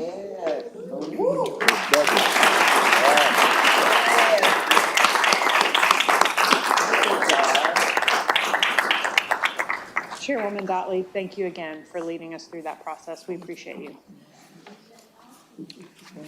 Okay, we are moving into first reading under several planning items. Oh, I missed a planning item, excuse me, item C. I just skipped on ahead to a final item. Planning item C, please. An ordinance to approve a correction to the official zoning map as referenced below. Second. Thank you. Council, we have a motion to approve with a proper second. Do I have any questions or comments? All in favor? Aye. Opposed? Motion passes. Thank you very much, everybody. All right, 8A. An ordinance to amend Chattanooga City Code, Part 2, Chapter 38 zoning ordinance, so as to rezone property located at 21 West Bell Avenue from RN15 residential neighborhood zone to CNT neighborhood transition commercial zone. Thank you. This is planning item 2025-0084. Is the applicant present? Do we have any opposition present? All right. Make a motion to approve. Second. Thank you, Council. This is in my district, and it is a good project for the neighborhood, and the applicant has been very engaged. So thank you for making that motion. All in favor? Aye. Opposed? Motion passes. Item B. An ordinance to amend Chattanooga City Code, Part 2, Chapter 38 zoning ordinance so as to rezone property located at 806 Spears Avenue from RN15 residential neighborhood zone to RN13 residential neighborhood zone, subject to certain conditions. Thank you. This is planning case 2025-0071. Is the applicant present? Do we have any opposition present? Okay, thank you. Second. Thank you very much. So this also is in my district. And Council, I would like to just point this case out to you because it's an example of using one of our new tools in our zoning code, which is the RN13. This allows for a smaller lot overall and a smaller front face, and it's going to be a great way to add single-family housing that's smaller within neighborhoods that are also single-family housing. So all in favor? Opposed? Motion passes. Thank you very much. Item C. An ordinance to amend Chattanooga City Code, Part 2, Chapter 38 zoning ordinance, so as to lift condition number 5 from ordinance number 13838 of previous case number 2022-0057 on property located at 1107 North Moore Road with revised conditions. This is planning case 2025-0086. Is the applicant present? Is there any opposition present? Okay. Let's see, this is in District 5. Councilman Clark, would you like a presentation on this topic? Absolutely, please. Okay.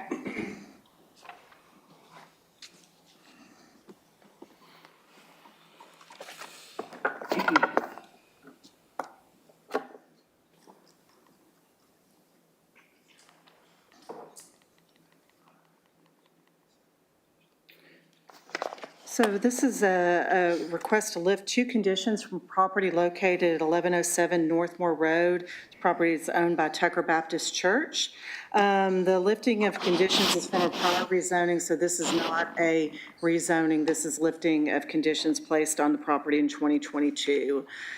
We talked about some of this last week, but I will repeat some and go into a little bit more detail because we do have opposition here.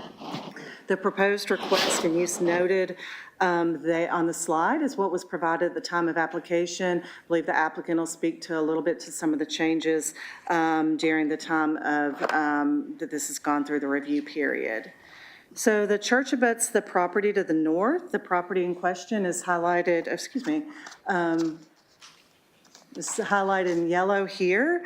Braden High School is across Northmore Road, and just in case it's mentioned, Bell Vista Road runs along the property to the south, and Vinoy Drive is to the west of the site, and the property is along Vinoy back up to the site. So the property was zoned RN3 with conditions, and the conditions are shown here. So during that 2022 rezoning, when the conditions were placed on the R3 property at that time, it's a lot of time working with the community to develop those conditions. Condition 2, 3, 4, and 6 were not asked to be lifted. So those will remain in place on the rezoning. That's a landscape buffer, no vehicular access to Bell Vista Drive unless required.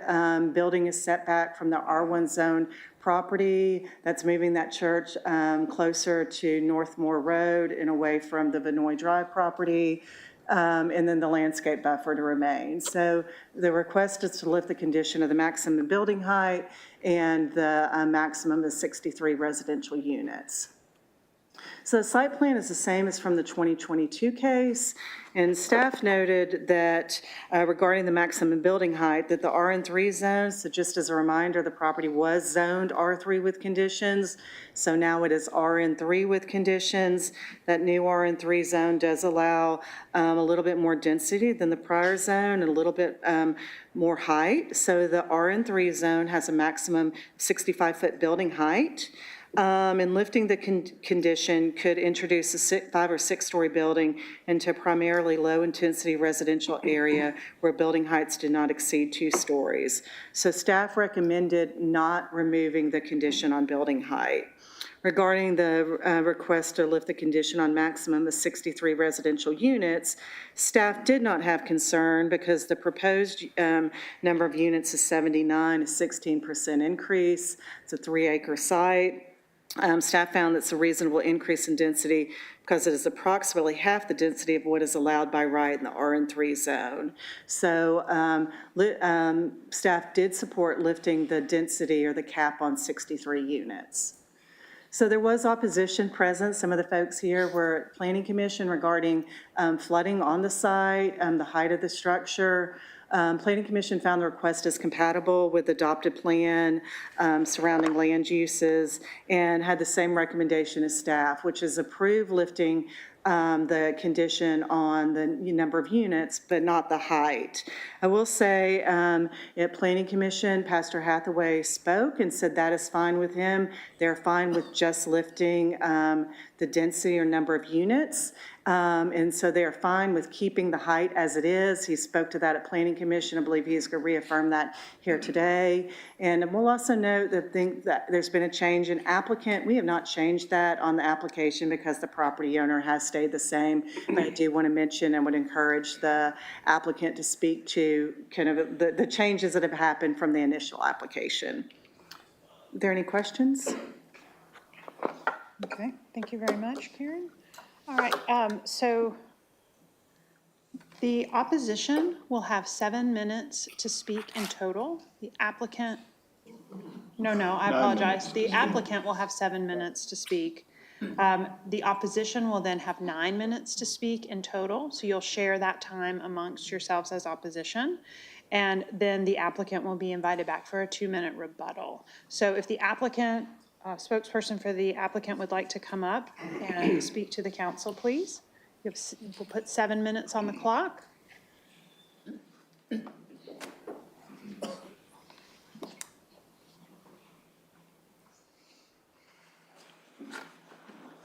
Good afternoon to our chairman, Hill. I'm trying to read Jenny Hill. Yeah, Hill, and to the council as well. Chairwoman, that is. I'm sorry. But thank you for the opportunity to come and just share briefly. Well, first, my name is Gary Hathaway. I actually pastor Greater Tucker Baptist. It is actually our development corporation that is actually planning to do this particular project. I have with me our project chair, Chairman Terry Woods. Terry Woods. But some of you know, we've been working on this project for quite a while. And initially, the plan was for 82 units initially. And the Planning Commission reduced those to 63 based on the density requirements at that time.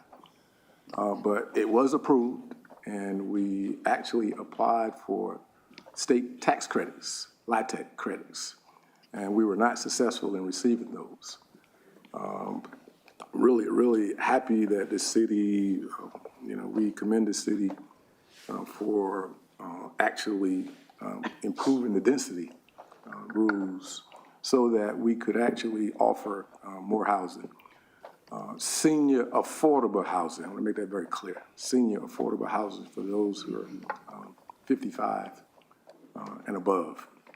And so also we changed developers. Initially, Penrose, we worked with Penrose. We no longer work with Penrose. We work with a developer out of Nashville, Edward Henley. It's the principal. Pillars Incorporated is the name of the firm. We've had a chance to really sort of check into his background and everything. We feel very good about what he's presenting. There was some question about, I think, Michael Kenner, but there are two separate firms on the application that was submitted to take advantage of the new density rules. That's where Michael was involved, but he is not involved at all with this particular project. Again, we are excited about the possibilities. We are actually going another route. This time, we're not focusing on state tax credits, but we have a route that we believe will get us across the finish line. So again, we thank you for taking time to hear and our say. And we're open, let me make this very clear too. We're open to working with our neighbors or the community. We have no problems with that. We have talked with them before when we applied, and we're still in the process now of talking with them. And I believe that we will be able to come together on some parts of this particular project.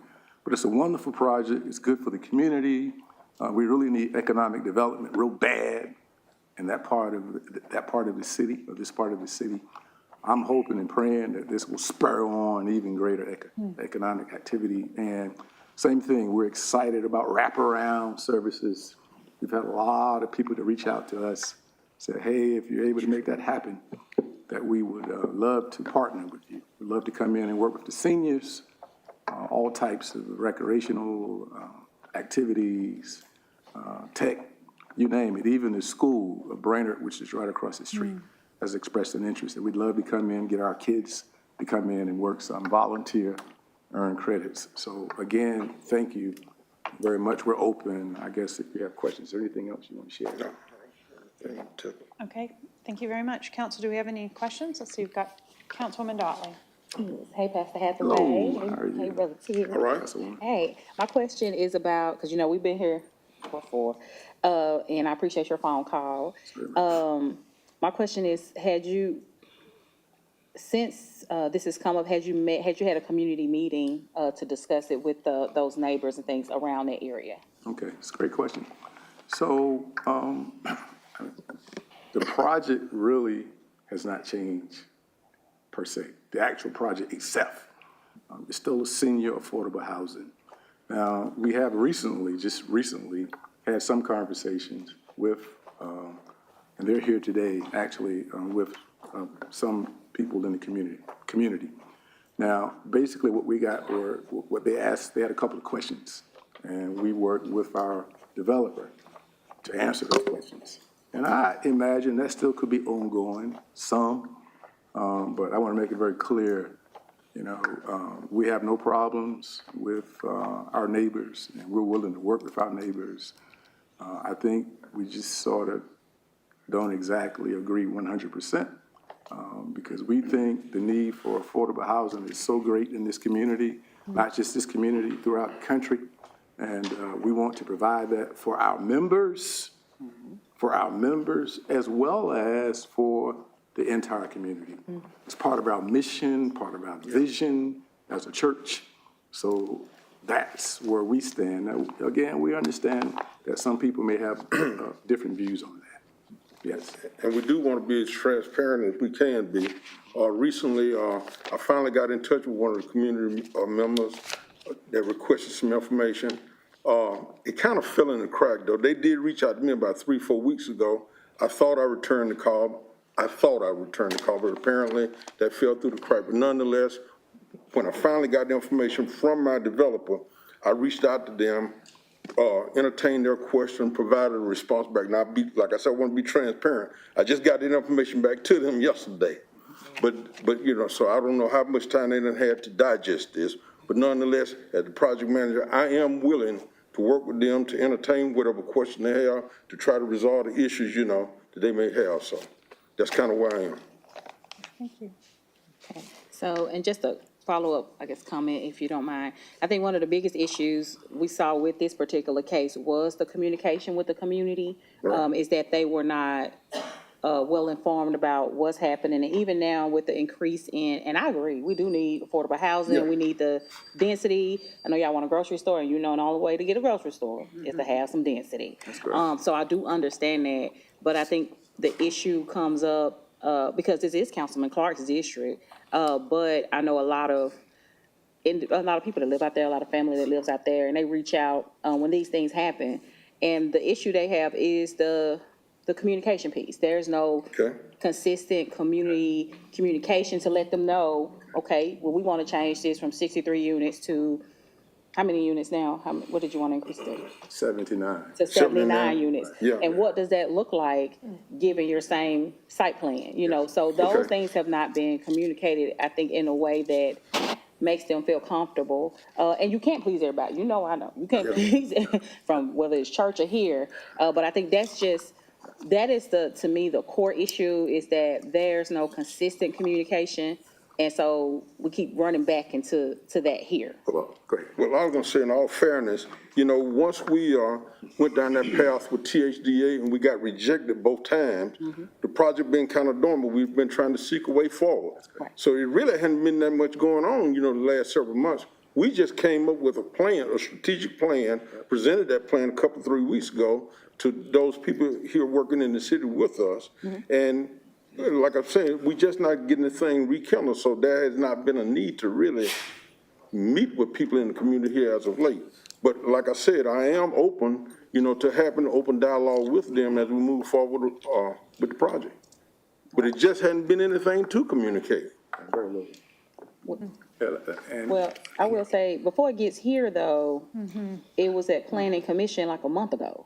Okay? So before. And like you I said, she reached out to me about a month ago, and I'm being honest, it just fell in the crack. And when it came back up, I immediately reached out to her. And then before it got to planning commission, there had to be some plan to get it there. So whatever that was Okay. before it got there, it should have been out in the neighborhood first. Okay. Because that's what the issue, that's what begins to fall apart. When you don't have that communication with that community before you submit it, then we end up here, and then we Okay. having this conversation again. So that's what I mean when I say communication, like when you knew that, hey, we ready to jump back on it and see if we can apply for that again. That's when you say, well, let me check back with my neighborhood, let me see where we at, let us let them Okay. know where we at. And even if they disagree, because you can't please everybody, I understand. they are well informed as to why they do or don't support it. Okay. That's all I was. I understand. I Yes. take responsibility for that. I appreciate that. I understand. Yeah, and, you know, going forward, I mean, we're open to that. We're willing to do that. That's not really an issue with us. You know, the challenge is, we're just still in the early stages. I mean, it's hard to even know exactly what it looks like at this stage of the game. So we don't have that type of concrete information to show you and say, well, look, this is what it's gonna look like. And a lot of the terms are terms, I'm a pastor, I'm a businessman, I don't understand a lot of the terminology. Now, Terry is an engineer, he has a better field than I do.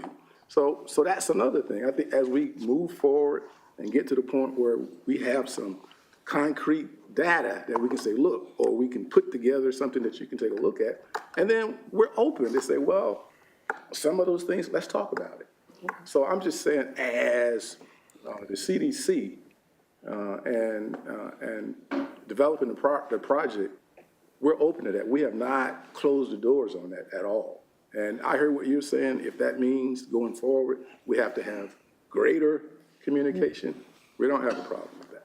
Okay. Yeah, thank you. Understand? All right, thank y'all so much. Thank you. Thank you very much. Don't go anywhere. This board's lit up.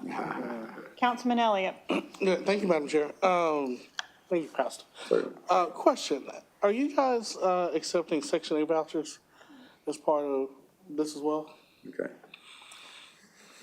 That is, tell you what's happening, interesting you mentioned that. There are no, now, if we have transfers, yes. Okay. Yes, we will accept those. Okay. But our understanding is there are no vouchers available. Okay, that's what I mean. So if someone brings one with them, you'll. Certainly, yeah, certainly, yeah. Yeah, one last thing, Madam Chair, and I'm done. I applaud you all for this work.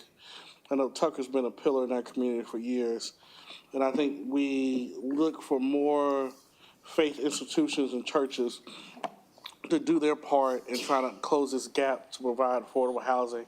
So thank you all. I know this is hard. It is probably easier to just stand up there on Sunday and preach, but you're pulling your ministry out of your walls of your church, and you're serving your people. So thank you, and I hope we can find other avenues, allow other churches and other faith communities to do the same. And so I'm excited to see the future of this project. So thank you all so much. Thank you very much. Councilman Harvey. Pastor, thank you. Thank you, Madam Chair. My career is senior living, and so I operate senior living communities, so this is, you're talking my language, man, so this is great. So I want to commend you. I couldn't agree more with what Councilman Elliott said. You know, you're doing a great commission. I wish more of our community would step up and do things like this, but this is what community looks like. So thank you for answering the call that God has put on your heart. I do have one question. I'm curious, how are you, and this may be more of an engineering question, how are you, as if you haven't had enough, how are you planning on increasing the density or the number of units without the additional height of the building? I got with the developer, and I was telling them about, people want to see the drawing, they want to see what the actual configuration look like. And what we have done so far is that we looked at the available area that we had to work with. We know what the size of a given unit is. We know what the dimensions are. So we just did a mathematical, empirical type calculation in order to show how many units could physically fit in this space that is available. That's all we have done thus far. But in terms of sketches and drawing and stuff, we hadn't turned on the design process, but this was just a calculation that allowed us to, to do that projection. Okay, very good. Well, this is something that's very needed, especially for our senior community, so thank you. All right. Councilman Clark, you're next on the board, but as this is in your district, may I make a comment before I hand it to you? Well, now I've got Councilwoman Burrs, so never mind, I'll just, here you go. I'm sorry, excuse me. Councilman Clark, please. If it's okay, I'll yield to both of you. Okay, And if that's all Councilwoman right. Burrs. Thank you, Chairwoman. Karen, I have a question about the process when they're applying for rezoning or anything at the beginning of the stages. And just, this is for my education and for others. When someone applies for a rezone or submits something to the Planning Commission to be approved, I may have been, excuse me if I'm making this up, but is it suggested that they contact their council person just to make sure that they've had it, they're aware of the project? We do. We encourage Okay. folks to reach out to their council people, and also it's kind of a best practice to let people in the neighborhood know what's going on even before you set the sign up. You know, you Okay. put your yellow sign up. So Okay, so we we should be on the normally, lookout. we do not have documentation each time that conversation's been had, but that is a standard process when we're talking about the kind of the best practices. It's kind of like on Emily's checklist, have you reached out to Right. the council person in the district, community, and then at that point, it's maybe on me to say, have you talked to the community? So if they had contacted me, I might have said, hey, have you reached out to the community yet? So then they could do that even before they come before the Planning Commission. That has been our practice. Okay. I know it's But not it always helps guaranteed, to but- reinforce with our folks to make sure that we're still pushing out that message. Okay. But I will confirm that we go. But yes, we normally remind folks that speaking with the neighbors, letting the council person know, because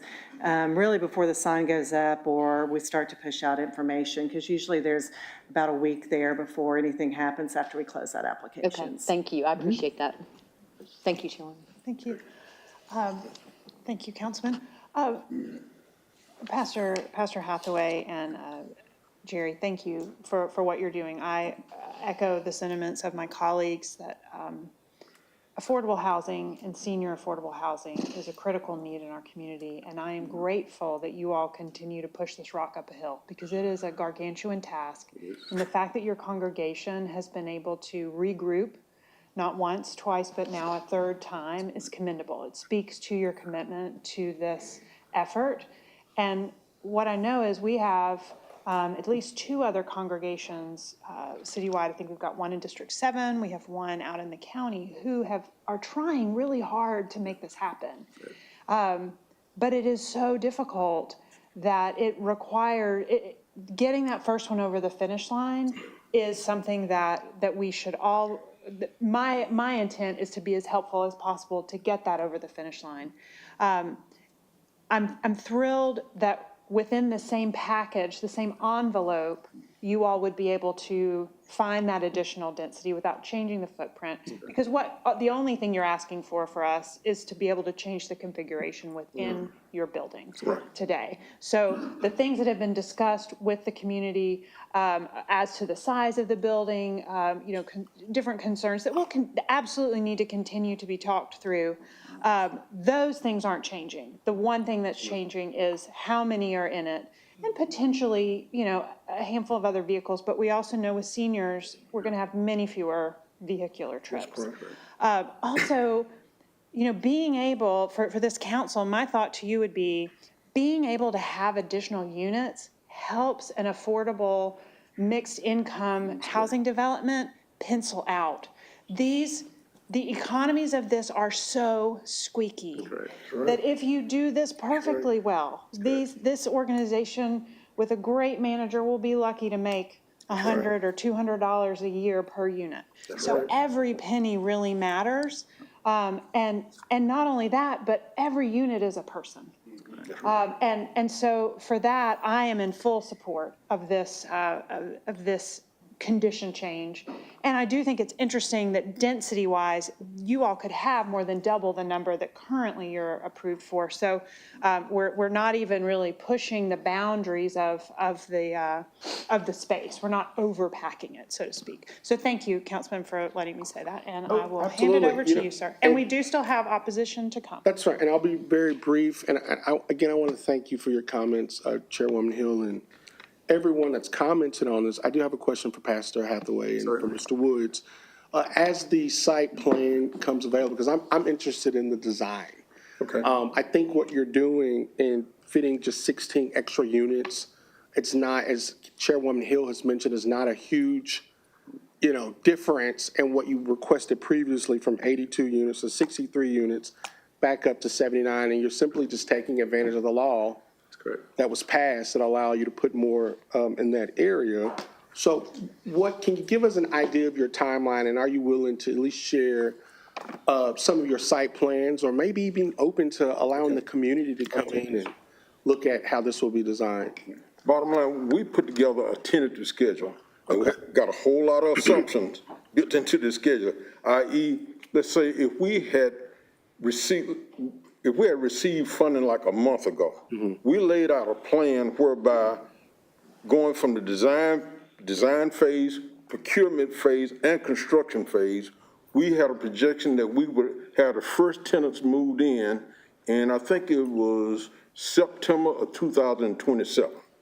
September, I think that was the day. It was either September or August of 2027. So that means that the design phase of this project would have to be going on right about now. Sure. But the problem that we have is that we ain't got all the money right now. Gotcha. So I can't turn my design on and start cranking out the design documents, which will show you what my configuration would look like and and everything that goes into it. As soon as I can get that phase started, we projecting that'll take probably about a 3-4 month time period in order to do my design type work.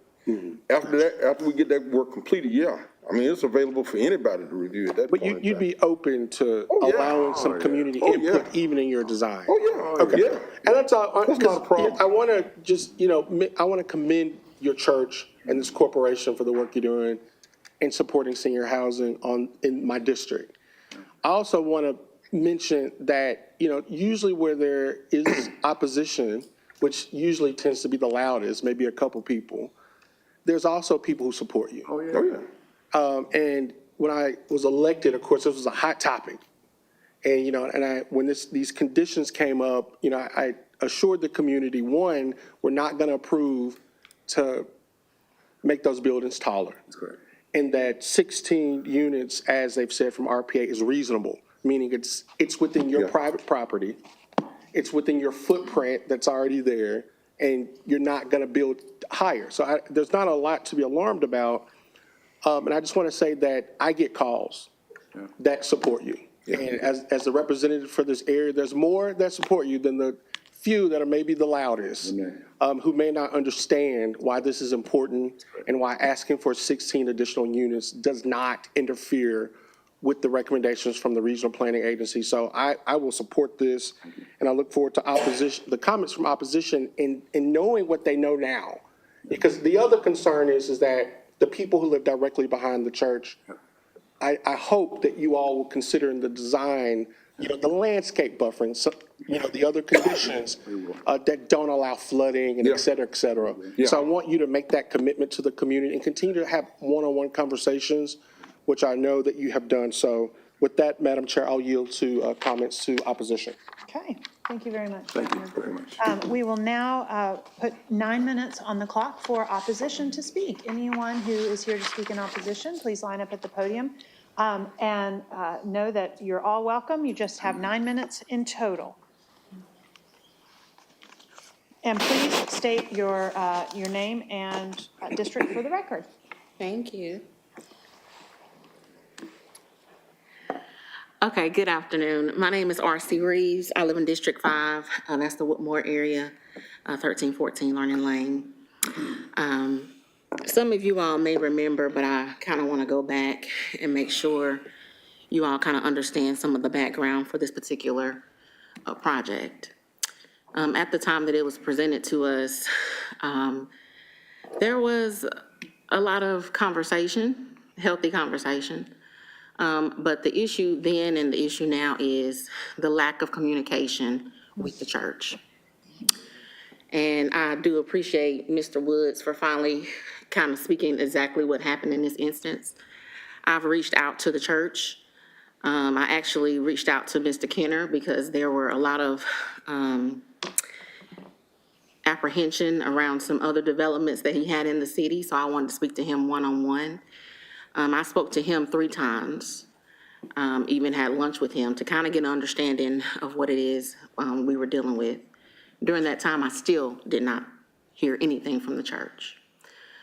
It was not until this Saturday that I finally got a call back from Mr. Woods, and I appreciate him being clear and mentioning that. And I did send him the initial questions that we had as a community. For us, and I think Councilwoman Dolly kind of mentioned this as well, and I'll go back to what Councilman Harvey mentioned as well. Number one, if you are really looking to build something in the community, then you bring the community along. You do not wait until you get to this point to have dialogue, because it's rushed, it's not healthy, and then the community doesn't truly understand what is it, what's changing, et cetera. The next issue I have is that the church does not have either architectural designs, conceptual designs, or really it doesn't seem like they have a true performer to say that they are able to meet this new request. So from one perspective, it looks like the community just keeps getting stirred up every time they get ready to make a change, when really it's kind of sometimes it sounds like they're putting the cart before the horse. Even so, our issue is greater than just this one project. If you've been on Northmore Road, which has the S-curves, we actually have 3 different projects that's going on Northmore Road. At Boyd Buchanan, we have the clearing that's already occurred for their athletic field. And then coming on around the corner at Drummond and Northmore Road, we have approval through RPA for townhomes in that area. And then thirdly, we have this project right there in Northmore. So when you look at that all together and you think about the increase in traffic, especially in the morning time coming around Boyd, you have at least 5 churches on this street. Then the increase that you would have on this property to assume for, I'm not sure if they're gonna lose green space, because once again, they don't have a conceptual or design to share with us, so we really don't know what we're getting involved in. We did get some clarification on whether or not if you would have children or grandchildren, et cetera, at this particular development. But it's too many things that are left open-ended, because 1, it feels like it's rushed. 2, they went through several developers, and 3, we just have not had any conversation. I appreciate the want and need for housing. I am someone who understands that we do need that in the city, so I don't have an issue with that. My issue is, if you're coming and you're saying that you want to increase units, and you have no clear plan, and you have no clear line of communication with the community, you are not able to tell us, hey, will this reduce green space? You know, how they're saying that they'll be able to maintain ADA and all these other things, but you have no plan. To my knowledge, they don't have any performer, so that we can clearly understand what this looks like. And then you want the community to be aligned with it, then that's unrealistic. Especially when at the 9th hour on Saturday morning was the first time that I was able to get anything from Tucker, which once again, I do appreciate Mr. Woods clarifying that, because we did have some dialogue. We really had more dialogue in between you all's break today than we've had this whole time. What I am asking is, I would urge for City Council to delay the approval of this proposal until we get a comprehensive plan and we're able to work with our council person so that we can clearly understand the impacts that this will have into the community, especially around traffic and around flooding. As you all know, this is a low-lying area. I sent an email earlier this week showing that we have like a flock of heron or geese that is in that particular area that is there with, that's where they are gathering. But I would ask that we would delay this so that we could have the right conversations, actually see a plan, understand what the impacts are going to be, and have a way that we can address the traffic management and any infrastructure impacts. Thank you. Good afternoon. She just did plagiarism. She stole my line. My name is Richard Reynolds. I reside at 1102 Venoy Drive. Been living there about 40 years before Tucker moved there. It's always flooded there. Maryland Law had a levee built to keep it from flooding, to prevent that as a preventive measure. It still floods in the field. I have pictures and documentation. It's always done that. As my property is adjacent to where they're building the proposed construction site, I live right behind, next to Tucker. The water runs off and floods constantly. It's a flood zone. It's going to run off. It's going to be issues there. And traffic is another concern also. And the amount of applicants with the density, I oppose also, we oppose. And most of the neighbors do there. You guys may agree, but it's not in your backyard. But the neighbors of Venoy, they're not with it. They oppose it. And the church has not reached out to communicate with us. There have been no transparency. Like I said, I lived there before they moved there. They haven't showed up at my house yet or called my phone. So I appreciate if you consider that, and we oppose it. Thank you again. Thanks for letting me speak. Thank you very much. We now have 2 minutes for the applicant to offer a rebuttal.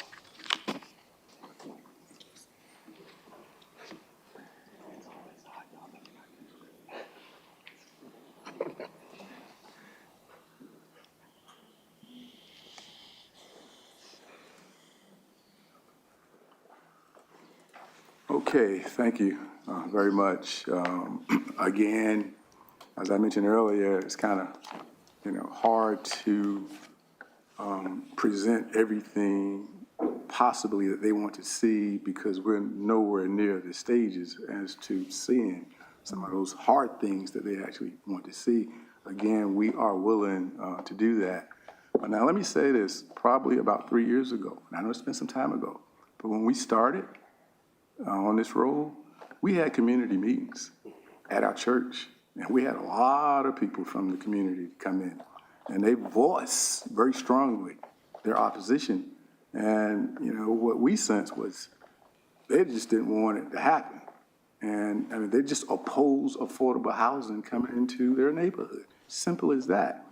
Our view was, well, we respect you, we respect what you have to say, but we were kind of assured that there are ways that some of those issues they're talking about, like the flooding, could be mitigated, could be fixed. Our developer. That's built into the design phase of the project. Some of the concerns some of the issues that they have concerns about, they will be addressed in the design phase of the project. And oh, by the way, like you said, we will make that information available to them as we go forward in the project. I won't wait to the end. I'm willing to provide that information up front. This is the issue. This is how we propose to resolve the issue. That's what I'm committed to doing. I remember meeting with Councilman Henderson one morning early, and he walked around, looked at the property, and he came up with the idea about the buffer zone, how important that was. We agreed with that. We had no problems. So we will continue to agree with things that we think will help to make the project more acceptable in the community. But I'll say this again, we know these two individuals, we have respect for them, they're our neighbors, but every time something hit the press about what we're trying to do, we get like 100 calls. Thank you, Pastor. At the church. Thank you very much. Time is up. Good. Thank you. Any question, Father? Councilwoman Dotley. I just want to reiterate what I said earlier. You get 100 calls because you didn't communicate. I was here the first time when we went through this round here, and the issue was the same. And it was a lot of people because we met here at one point. And it was because the community was not aware. A lot of times we can prevent a lot of stuff coming here if we just deal with it in the community. So I appreciate you all saying, okay, we're going to get on top of that. We're going to make sure we communicate with them, but if there's people here that live behind it, and I know a couple people that live right behind your church that have not been communicated, which is why, they have maybe a house in your district, but they also have a house in my district. And so they call and say, hey, this is what's going on. We haven't heard from the church. If your immediate neighbors, the people right behind the church, that when you park on that, and I don't know which lot, the smaller lot, I guess, when you park on that side and all those houses right there, if those people haven't heard from you, and if anybody know me, they know I love churches. I love pastors. I love when y'all do work. I work for my church. And so communication is important, and that for this project has been lacking so much that every time it comes up, you do get 100 calls. Every time it comes up, we got to have these meetings because it's the same thing. And for me, I'm just tired. I'm tired of them. I'm tired of people coming because there's a lack of communication from a church. A church, if nothing else, should communicate. And that has been the number one issue. I think Ms. Reeves and Mr. Reynolds, made the point that it's just based on some other meetings I've been out in that area. They don't oppose density. They don't oppose doing affordable housing. The issue is and continues to be people just gonna develop and do what they want and don't tell the people. And then it comes to, because by the time you get here, something has transpired to get you to city council. And that should have been addressed so that they were fully informed. You're not gonna get everybody. Trust me, I know that. You're not gonna get everybody every time. You're not gonna please everybody every time. But at least they can be communicated with. So like when I heard you say, we get the 100 calls or we get it's very frustrating for me to sit up here knowing before, and it was way more people here last time. So that is my comment. Please, y'all, please communicate with those neighbors and let them know, even if you have to go door to door, it's just a sacrifice that you make to make sure that they don't have to agree, but you need to make sure that they are informed, because that's going to impact their property value. It's going to impact, the buffers and all of the flooding that happens. It's going to impact them in such a way, and they're homeowners. That's going to impact them in such a way that they need to be informed to know what is going on. And if any other development came into any of our districts, it's rare when you see us move something without seeing something, especially a development like this, without seeing some type of rendering or something. But I know those are expensive. I know that now. They are very expensive. So I understand that. But the communication just has to be there. And I would hope, whatever the outcome here is, that you really commit to, because y'all said that last time too. You really commit to communicating with the people so they know. When I say the people, get a map. Y'all see this map right here. Draw a line around it, a mile radius, a half a mile radius, and say, these are the people we want to intentionally contact. And mail them a letter, knock on the door, find some phone numbers. I don't know if they still have phone books, but use that, or whatever the case is. But please, I am begging you to please contact those people. So that's my statement, and that is it. Thank you. Councilman Clark. Thank you. I always have brain freezes to remember the names. Councilwoman Hill. Pastor Hathaway, I think you were in the process of finishing your statement about you were trying to finish a statement regarding something about the people calling your church. Could you finish that so I can understand? The 100 calls and plus are people that are calling in favor of the project. I want to make that very clear. Those are not people calling to oppose the project. They're calling in favor of the project. When are you going to open? We want to sign. Can you sign us up? Those are the calls we're getting. And I just wanted the opportunity to finish that statement because, my frustration with this, one, I inherited this problem. And I want it to go away today. And it will. This council you have the support. But I also want to say that oftentimes we use the word miscommunication when it should be replaced with miseducation. Some people are just ignorant to what's happening. And what's happening with this project, one, it's not rezoning. It's just asking us to lift conditions.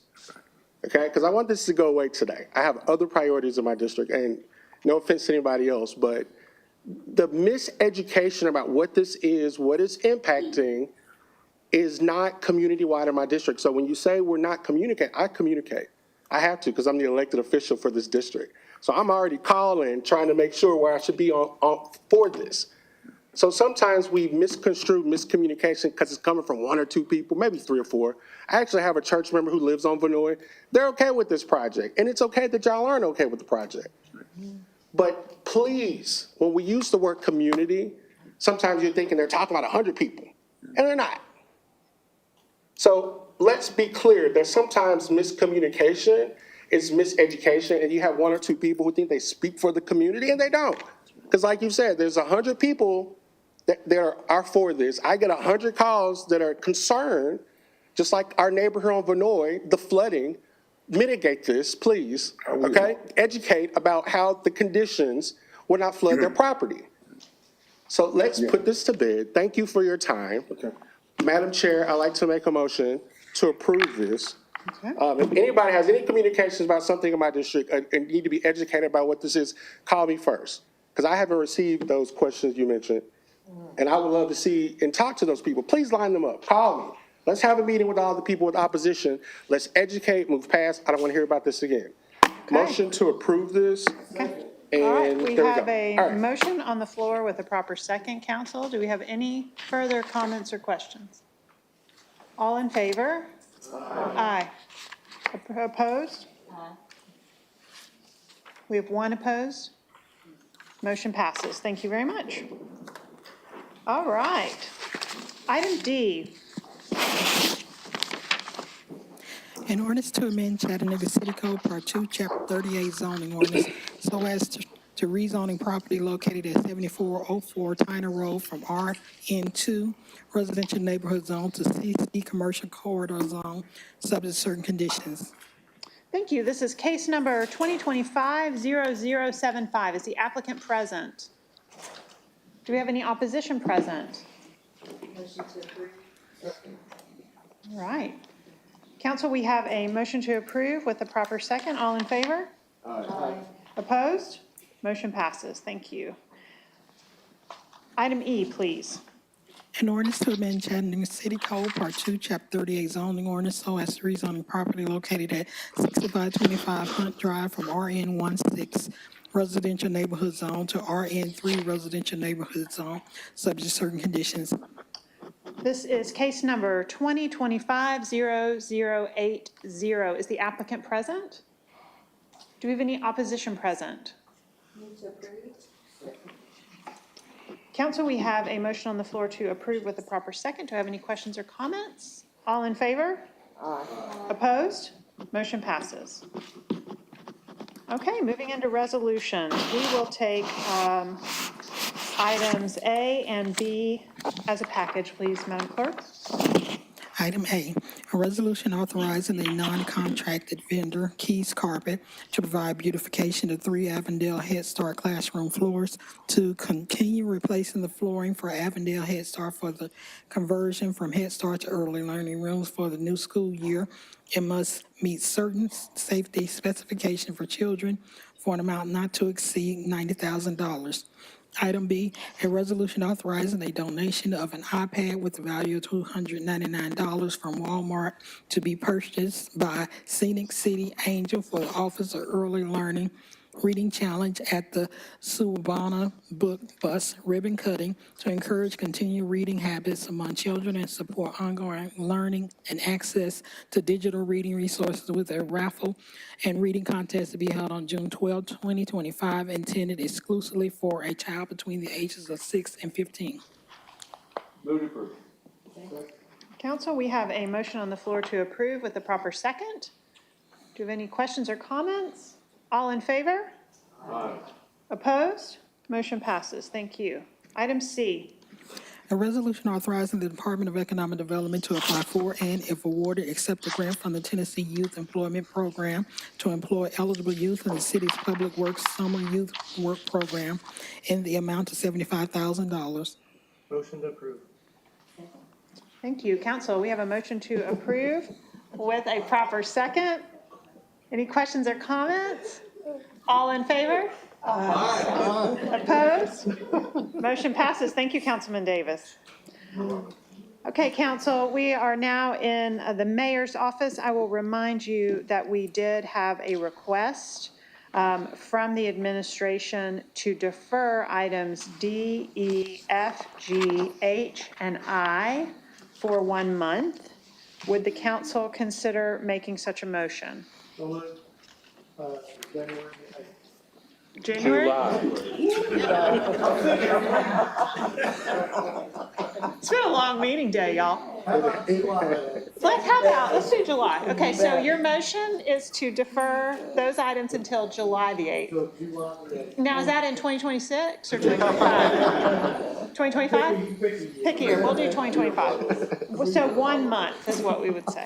Got it. Okay, so we have a motion on the floor, council, to defer items D, E, F, G, H, and we haven't read the darn things. We have to read them all, don't we, Madam Clerk? Yes, can we make a motion to suspend the rules on that? No, I don't think we can. Oh, we're not playing around with ARPA. All right, get it read, but remember that motion. I apologize, everybody. Okay. Item D, a resolution accepting and approving the award of unallocated and accrued interest of American Rescue Plan funds as part of the Chattanooga Relief and Recovery Allocation Plan, and authorizing the mayor, his designee, to enter into a recipient agreement with Friends of the Zoo for construction costs of a new veterinary hospital for an amount not to exceed $50,000. Item E, a resolution accepting and approving the award of unallocated and accrued interest of American Rescue Plan funds as part of the Chattanooga Relief and Recovery Allocation Plan, and authorizing the mayor, his designee, to enter into a recipient agreement with Launch Inc. for kitchen incubator of Chattanooga upgrades for an amount not to exceed $65,000. Item F, a resolution accepting and approving the award of unallocated and accrued interest of American Rescue Plan funds as part of the Chattanooga Relief and Recovery Allocation Plan, and authorizing the mayor, his designee, to enter into a recipient agreement with United Methodist Neighborhood Center, the Bethlehem Center, for electrical system of overhaul costs for an amount not to exceed $46,025. Item G, a resolution accepting and approving the award of unallocated and accrued interest of American Rescue Plan funds as part of the Chattanooga Relief and Recovery Allocation Plan, and authorizing the mayor, his designee, to enter into a recipient agreement with Hope for the Inner City, Inc. for capital improvement costs for an amount not to exceed $50,000. Item H, a resolution accepting and approving the award of unallocated and accrued interest of American Rescue Plan funds as part of the Chattanooga Relief and Recovery Allocation Plan, and authorizing the mayor, his designee, to enter into a recipient agreement with Chambliss Center for Children for facilities repairs for an amount not to exceed $250,000. Item I, a resolution accepting and approving the award of unallocated and accrued interest of American Rescue Plan funds as part of the Chattanooga Relief and Recovery Allocation Plan, and authorizing the mayor, his designee, to enter into a recipient agreement with Chattanooga Chamber Foundation, Chattanooga 2.0, for Child Savings Account Initiative for an amount not to exceed $250,000. Thank you, Madam Clerk. Can I get a motion on the floor, please? Councilman Henderson, why don't you give it a second try? Okay, I move to defer those items until I've got it written down, July the 8th. 2025. Thank you, council. Let's not have any discussion. No. Do we have any comments or questions? All in favor? Aye. Opposed? Motion passes to defer. Thank you very much. Okay. Madam Clerk, items J and K, please. Item J, a resolution accepting and approving the award of unallocated and accrued interest of American Rescue Plan funds as part of the Chattanooga Relief and Recovery Allocation Plan, and authorizing the mayor, his designee, to enter into a recipient agreement with Office of Early Learning for James A. Henry operational costs for an amount not to exceed $125,000. Item K, a resolution accepting and approving the award of unallocated and accrued interest of American Rescue Plan funds as part of the Chattanooga Relief and Recovery Allocation Plan, and authorizing the mayor, his designee, to enter into a recipient agreement with Chattanooga Housing Authority for the James A. Henry project for an amount not to exceed $1.5 million. Councilman Clark. Okay, we have a motion on the floor with a proper second. Councilman Clark, do you have a comment? Is this question about this? Yes? What are you entertaining? About this motion? Yes, are you entertaining questions about this? Yes, right Okay. now. So we have a motion on the floor with a proper second. If you've got any questions or comments, go I for it. don't know why I'm laughing, but yes, I do. I'm so sorry. Go for it. Madam Chair, I'm a little conflicted, honestly, on how to vote on this. Okay. And maybe this is some education that I need. When it reads, not to exceed, right? So that's between the dollar amount of zero all the way up to $125,000. But we know what the unallocated and accrued interest is. So do we, and Well, I I don't want think to call myself ignorant, but like, the unallocated and accrued interest is on the entire body Correct. of money, not just, so this is a portion of that. sure. But I guess really what I'm getting at is that it says not to exceed 125,000, right? So we're not gonna approve it for anything to go over that, but do we have an idea about what they're going to spend on that within that range of 0 to 125,000? Like, is that a fair I question? think that Or the 125 was based on an educated Okay. estimate, but certainly you do not need to feel compelled to vote in favor Understood. if you are unsure. And And I if you'd get, prefer to abstain, you certainly may. gotcha. Okay. Okay, all right. All in favor? Opposed? Do we have any abstentions? I abstain, Madam Chair. Thank you. We have one abstention, please. Okay. Item L. A resolution reconfirming Mayor Kelly's appointment of Phil Hyman as Chief of the Fire Department. Councilman Henderson. Thank you, Madam Chair. I do make a motion to approve. Thank you. We have a motion on the floor with a proper second. Do we have any questions or comments? All in favor? Opposed? Motion passes. Thank you, Chief Hyman. Item M. A resolution reconfirming Mayor Kelly's appointment of John Chambers as Chief of the Police Department. Motion to approve, since I still have the lot. You are the chair of that committee. And we have a proper second. Thank you. Any questions or comments? All in favor? Aye. Opposed? Motion passes. Thank you, Chief Chambers. Item N. A resolution reconfirming Mayor Kelly's appointment of Jeremy Wood as Administrator for the Department of Public Works. Motion to approve. Thank you. We have a motion on the floor with a proper second. Any questions or comments? All in favor? Opposed? Motion passes. Thank you, Mr. Wood. Sorry, you have to come back. You have to come back tomorrow. Item O. A resolution reconfirming Mayor Kelly's appointment of Richard Beelan as the Administrator for the Department of Economic Development. Do we have any questions or comments? For Mr. Beelan, yes, is he here? Oh, yes, please come up. Hit your light.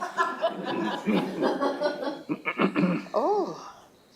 So, just to give y'all a little backstory, there was a situation in the Great District 8 with a couple of constituents in reference to who property a mailbox belonged on. Great mailbox case. Yes, and so instead of them kind of letting us work things out, one individual decided to take matters into their own hand and remove that mailbox. And needless to say, it was a big mess on social media live on Friday. Oh, goodness. With the office closed, there was not a whole lot we could do until Monday. And I called Monday morning. And Richard went above and beyond, and he met me at the property with let me make sure I get this right, a post hole digger, right? Well, come to find out, the mailbox was on the wrong side of the property. Should have been on the other side, but it could have been handled different. But then he dug a hole and he put that mailbox back up. Y'all, he just saved some people from going in. He did. He went above and beyond his call of duty. Thank you so much for coming to the aid of two great constituents in the great District A, and of course, their fearless, fabulous leader, Councilwoman Marvin Noor. Thank you so much. Okay, so council, all in favor? Aye. Opposed? Yes. Motion passes. Yes. Thank you, Mr. Beelan. Okay, item P, please. A resolution reconfirming Mayor Kelly's appointment of Melody Wingfield as Chief Human Resources Officer. Thank you, council. We have a motion on the floor with a proper second. Any questions or comments? All in favor? Aye. Opposed? Motion passes. Thank you, Ms. Wingfield. Item Q. A resolution reconfirming Mayor Kelly's appointment of Mark Heinzer as Administrator for the Wastewater Department. Motion to approve. Council, we have a motion on the floor to approve with the proper second. Do you have any questions or comments? All in favor? Aye. Opposed? Motion passes. Thank you, Mr. Heinzer. Item R. A resolution reconfirming Mayor Kelly's appointment of William O'Hearn as Executive Director of the Library. Okay, we have a motion on the floor to approve with the proper second. I will. Do we have any questions or comments? Well, no. All right. Okay, all in favor? Aye. Opposed? Motion passes. Thank you, Mr. O'Hearn. All right. Parks and Outdoors, item S, please. A resolution authorizing the Department of Parks and Outdoors to apply for and, if awarded, accept a Healthy Built Environment grant from the Tennessee Department of Health to help fund the design plan for the Chattanooga Bike Skills and Pump Track in the amount of $50,000. Move to approve. Thank you. Council, we have a motion on the floor to approve with the proper second. Do I have any questions or comments? All in favor? Aye. Opposed? Madam Chair, I need to abstain with conflict of interest. Okay. Motion passes. Council, we will now move to purchases.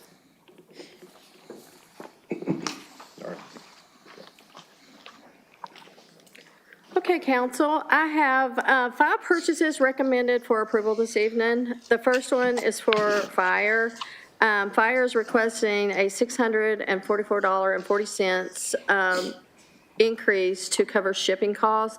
The new total cost will be $175,221.90. The second one is for technology services. They're requesting a $20,149.84 increase to agreement PA 100712 to cover Envisionware software maintenance and support for the library. The new estimated annual spend will be $141,450.35. Number 3 is for technology service. It's a new blanket contract for AQMIS cloud hosting, maintenance, and technical support for the Air Pollution Control Bureau. This will be a 5-year agreement not to exceed $289,511.38. This is a sole source with Lake Environmental Software. And number 4, this is a one-time purchase to move existing cubicles and the purchase of additional cubicles consisting of 31 workstations, 31 chairs, and the tear down and removal and reinstallation into City Hall. The award will go to Office Furniture Works as the sole source in the amount of $113,552.94. Number 5 is for purchasing. This is a 4-year renewal. American Paper and Twine and COS Business Products and Interiors has submitted a 4% increase due to the cost of material. The new estimated annual spend will be $81,000. Purchasing approves the increase. Thank you, Debbie. Council, we have a motion on the floor to approve with a proper second. Any questions or comments? All in favor? Aye. Opposed? Motion passes. Okay, I have 4 sole source purchases to report. The first one is, the first 3 is for wastewater. The first one is a grinder pump in the amount of $33,045. The second one is a vent stack for odor control in the amount of $24,782. The third is a bleach pump parts in the amount of $25,291.80. Number 4 is for the Air Pollution Control Bureau. This is a portable trace ozone caliber in the amount of $25,847. Thank you very much.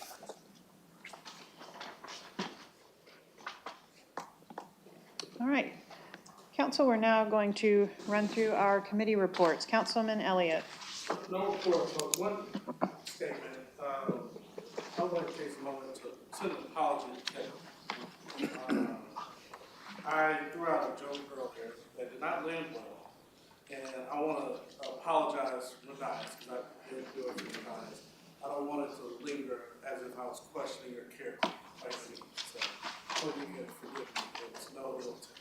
Forgive it. Thank you, Councilman. Thank you. Councilwoman Dotley. No report, just thank you, council, for passing the budget. Appreciate you. Councilwoman Burrs. No report. Councilman Henderson. No report. Councilman Davis. On behalf of our newly reappointed administrator and our hardworking public works team, I just wanted to share a few statistics about the work that they did following the storm that came through this past weekend. So across Chattanooga, there were 174 trees down, 30 of which had power lines in them. And so the Department of Public Works crew brought in 45 personnel, which was approximately 18 crews, and they worked cutting trees to clear roads for 23 hours straight this weekend. All roads were cleared with the exception of or they were clear with at least one lane of clear passage, with the exception of those that were closed due to the power lines. And this team is following up this week, clearing debris and cutting logs and anything else needed to finish up that work. So I just wanted to say thank you to our hardworking public works team.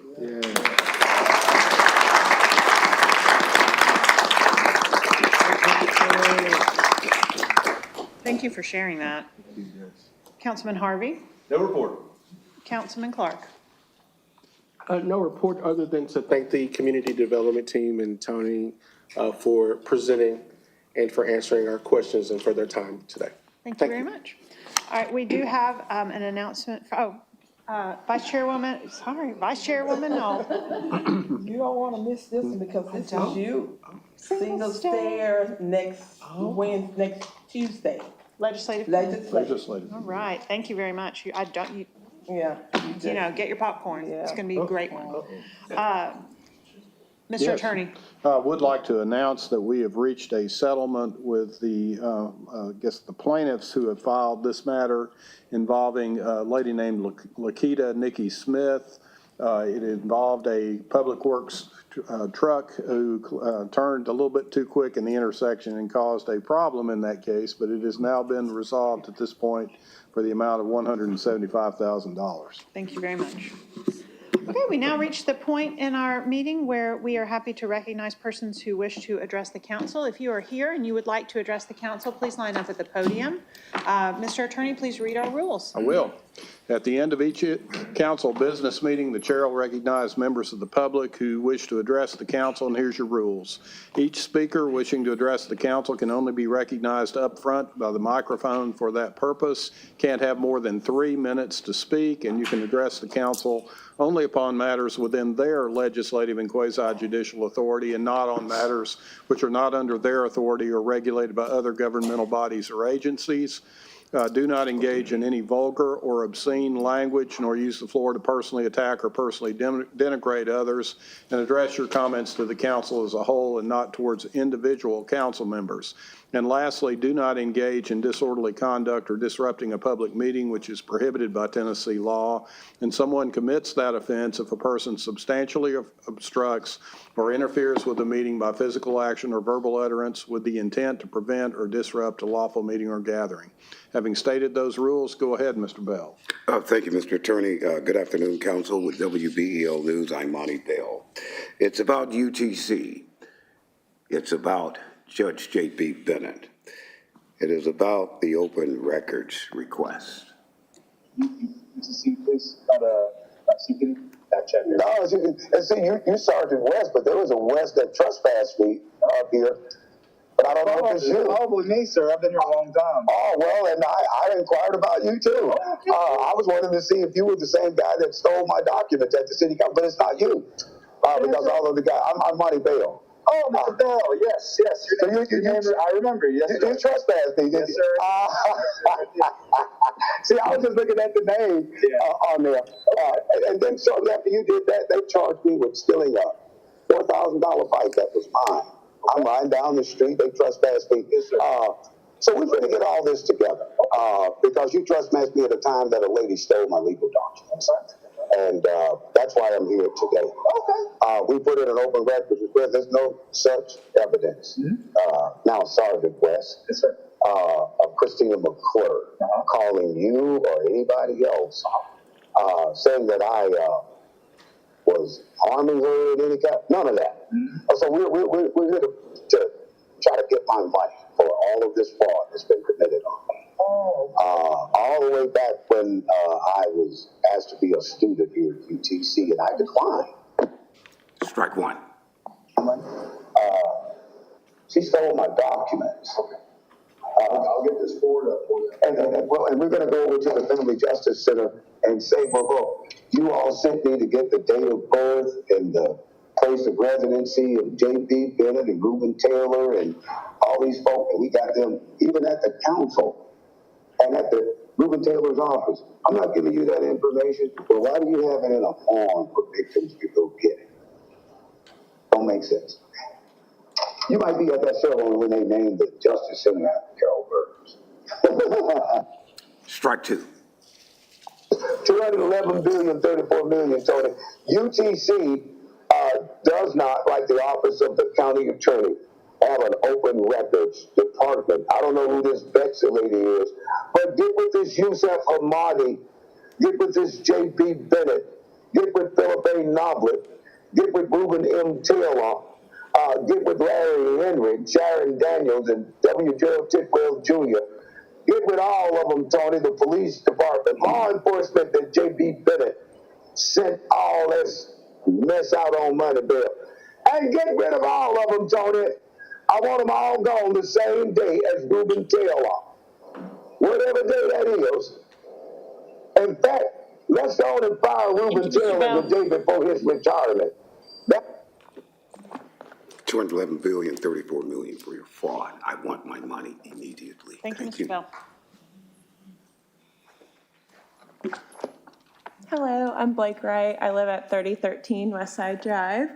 And I'm here today because I saw y'all pass the budget, and in that Chatham Matters little post about it, there's a additional $20 million that's being considered to go towards the fire and the police department.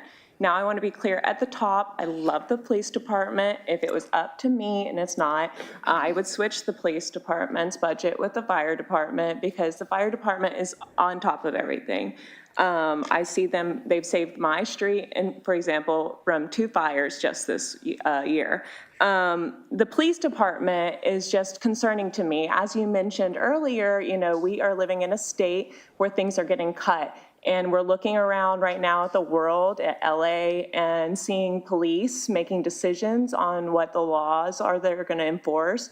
There's discussions about police arresting women for miscarrying around us. There's discussions about police turning against the people of which they are in charge of. And no offense, don't get mad at me back here, but I looked into it because we spend a lot of money on the police, and I am a dissatisfied and unimpressed funder of the police, so it is my obligation to speak on behalf of this matter. Looking into it, I noticed in 2024 we had 34 employees making from $90,000 to $177,000 in the police department.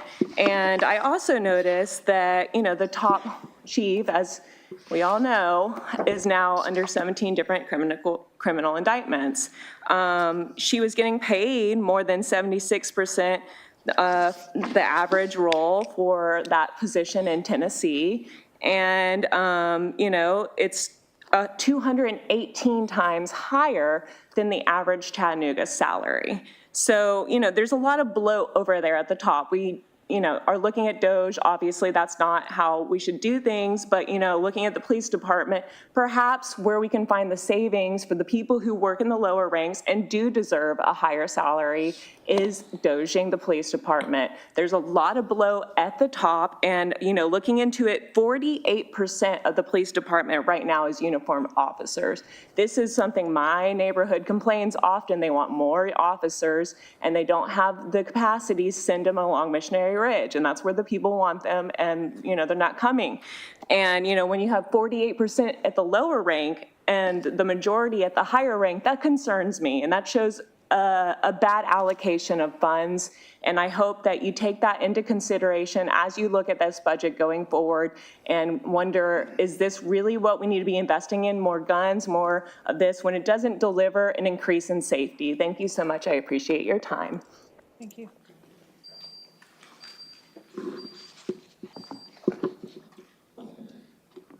Am I good? You are good. Good evening. My name is Jace Maples. I'm from District 6. So my big thing today, and the thing that's been bothering me since I've lived here, which is from middle school and I'm going to college next year, one constant has been road work. It seems the same roads have always been being worked on since I've been in Chattanooga. And even before driving through, I always remember that there was road work in the same places. Now, take Hicks and Pike, for example. Veterans of the city council will remember last fall when we paved a road and then 2 months later, we needed to dig it up again. Now, what I hope is that there's somebody who's making sure that these agencies are working together. It seems that stuff only happens when it needs to and the last minute. I mean, just to name a few examples, right by where I live near the BX, it seems that that road right there and that bridge has been worked on since I've lived there. And one constant that everyone who's ever driven on that road has thought is, what the freak is going on? I don't understand. So what I propose is the city council make sure that, regular public audits of infrastructure spending and project timelines. I feel that transparency is not something that has been given from this. I have a statistic here. Let me find it. Or not statistic. In April 2024, the Chattanooga Times Free Press reported that TDOT delayed the project, which was Hicks and Pike repaving. And another one.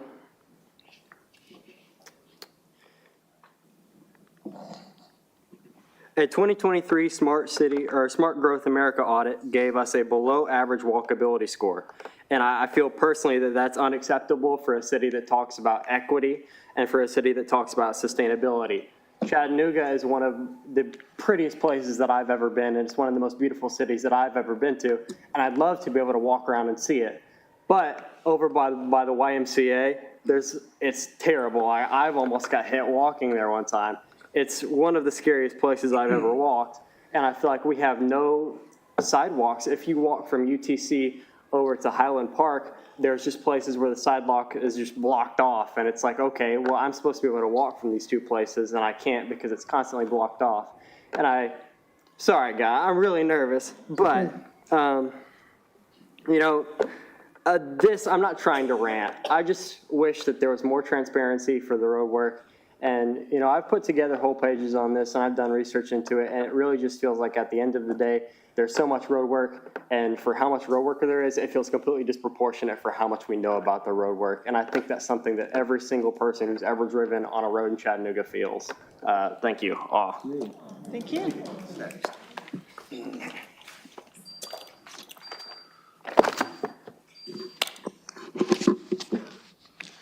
Okay, I'll keep it short and sweet. I'm Edward Hewitt. I just want to say that my wife and I are big supporters of the fire department and not the police department. And I heard that she misspoke, so I just wanted to help state that and make sure that it was clear that we very much support the fire department, and our concern is the bloat at the top of the police department. Thanks. Have a great day. Okay, is there anyone else who is here to address council? Oh, come on over. Good evening, council. My name's Kevin Roig, and I live right across this surface lot at 101 East Linton Street. It really does now that. Many of you know that in a previous life, before my family and I picked Chattanooga to move to, we lived in Washington, D.C., and I was a Capitol Hill staffer for almost a decade, which means that I have been through 8 appropriation cycles across 3 different presidents. So back half of the second term of Obama, version 1 of Trump, and then the first bit of President Biden. And the president's budget proposal is effectively a messaging document. It's not a bill. It enumerates what any president, what the world would be like if he or her made the call. But that's not the way that the world works, because the Congress, and only the Congress, can pass bills to fund government. And right now, as of March 15th, 2025, we are funded under HR 1968, which is the full year Continuing Appropriations and Extensions Act of 2025, which extended federal funding through its current levels to the end of the federal fiscal year, which is September 30th, 2025. And it's under that bill that the city of Chattanooga has already received its LIHEAP award commensurate with previous year's funding. And we've also received our community services block grant funding consistent with previous years.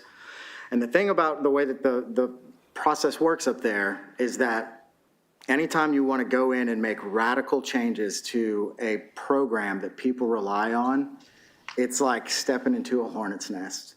And not only will the 1 in 6 Tennessee households who rely upon the $111 million that the state of Tennessee gets in LIHEAP funding every year, but you multiply that by the 50 states, and these members of Congress feel serious pressure, and it is highly unlikely that LIHEAP is going to be defunded. Now, the president's budget proposal does matter. It does have an influence because it does send a signal, and that's something that we have to watch very closely. But I just wanted to provide a quick update that based on the current state of negotiations in the Senate, the intel that we are getting from our national lobbyists is that we do not expect to be defunded from a LIHEAP perspective. And our directions from our partners at THDA is to continue business as usual. And we are gearing up for the FY26 kickoff party.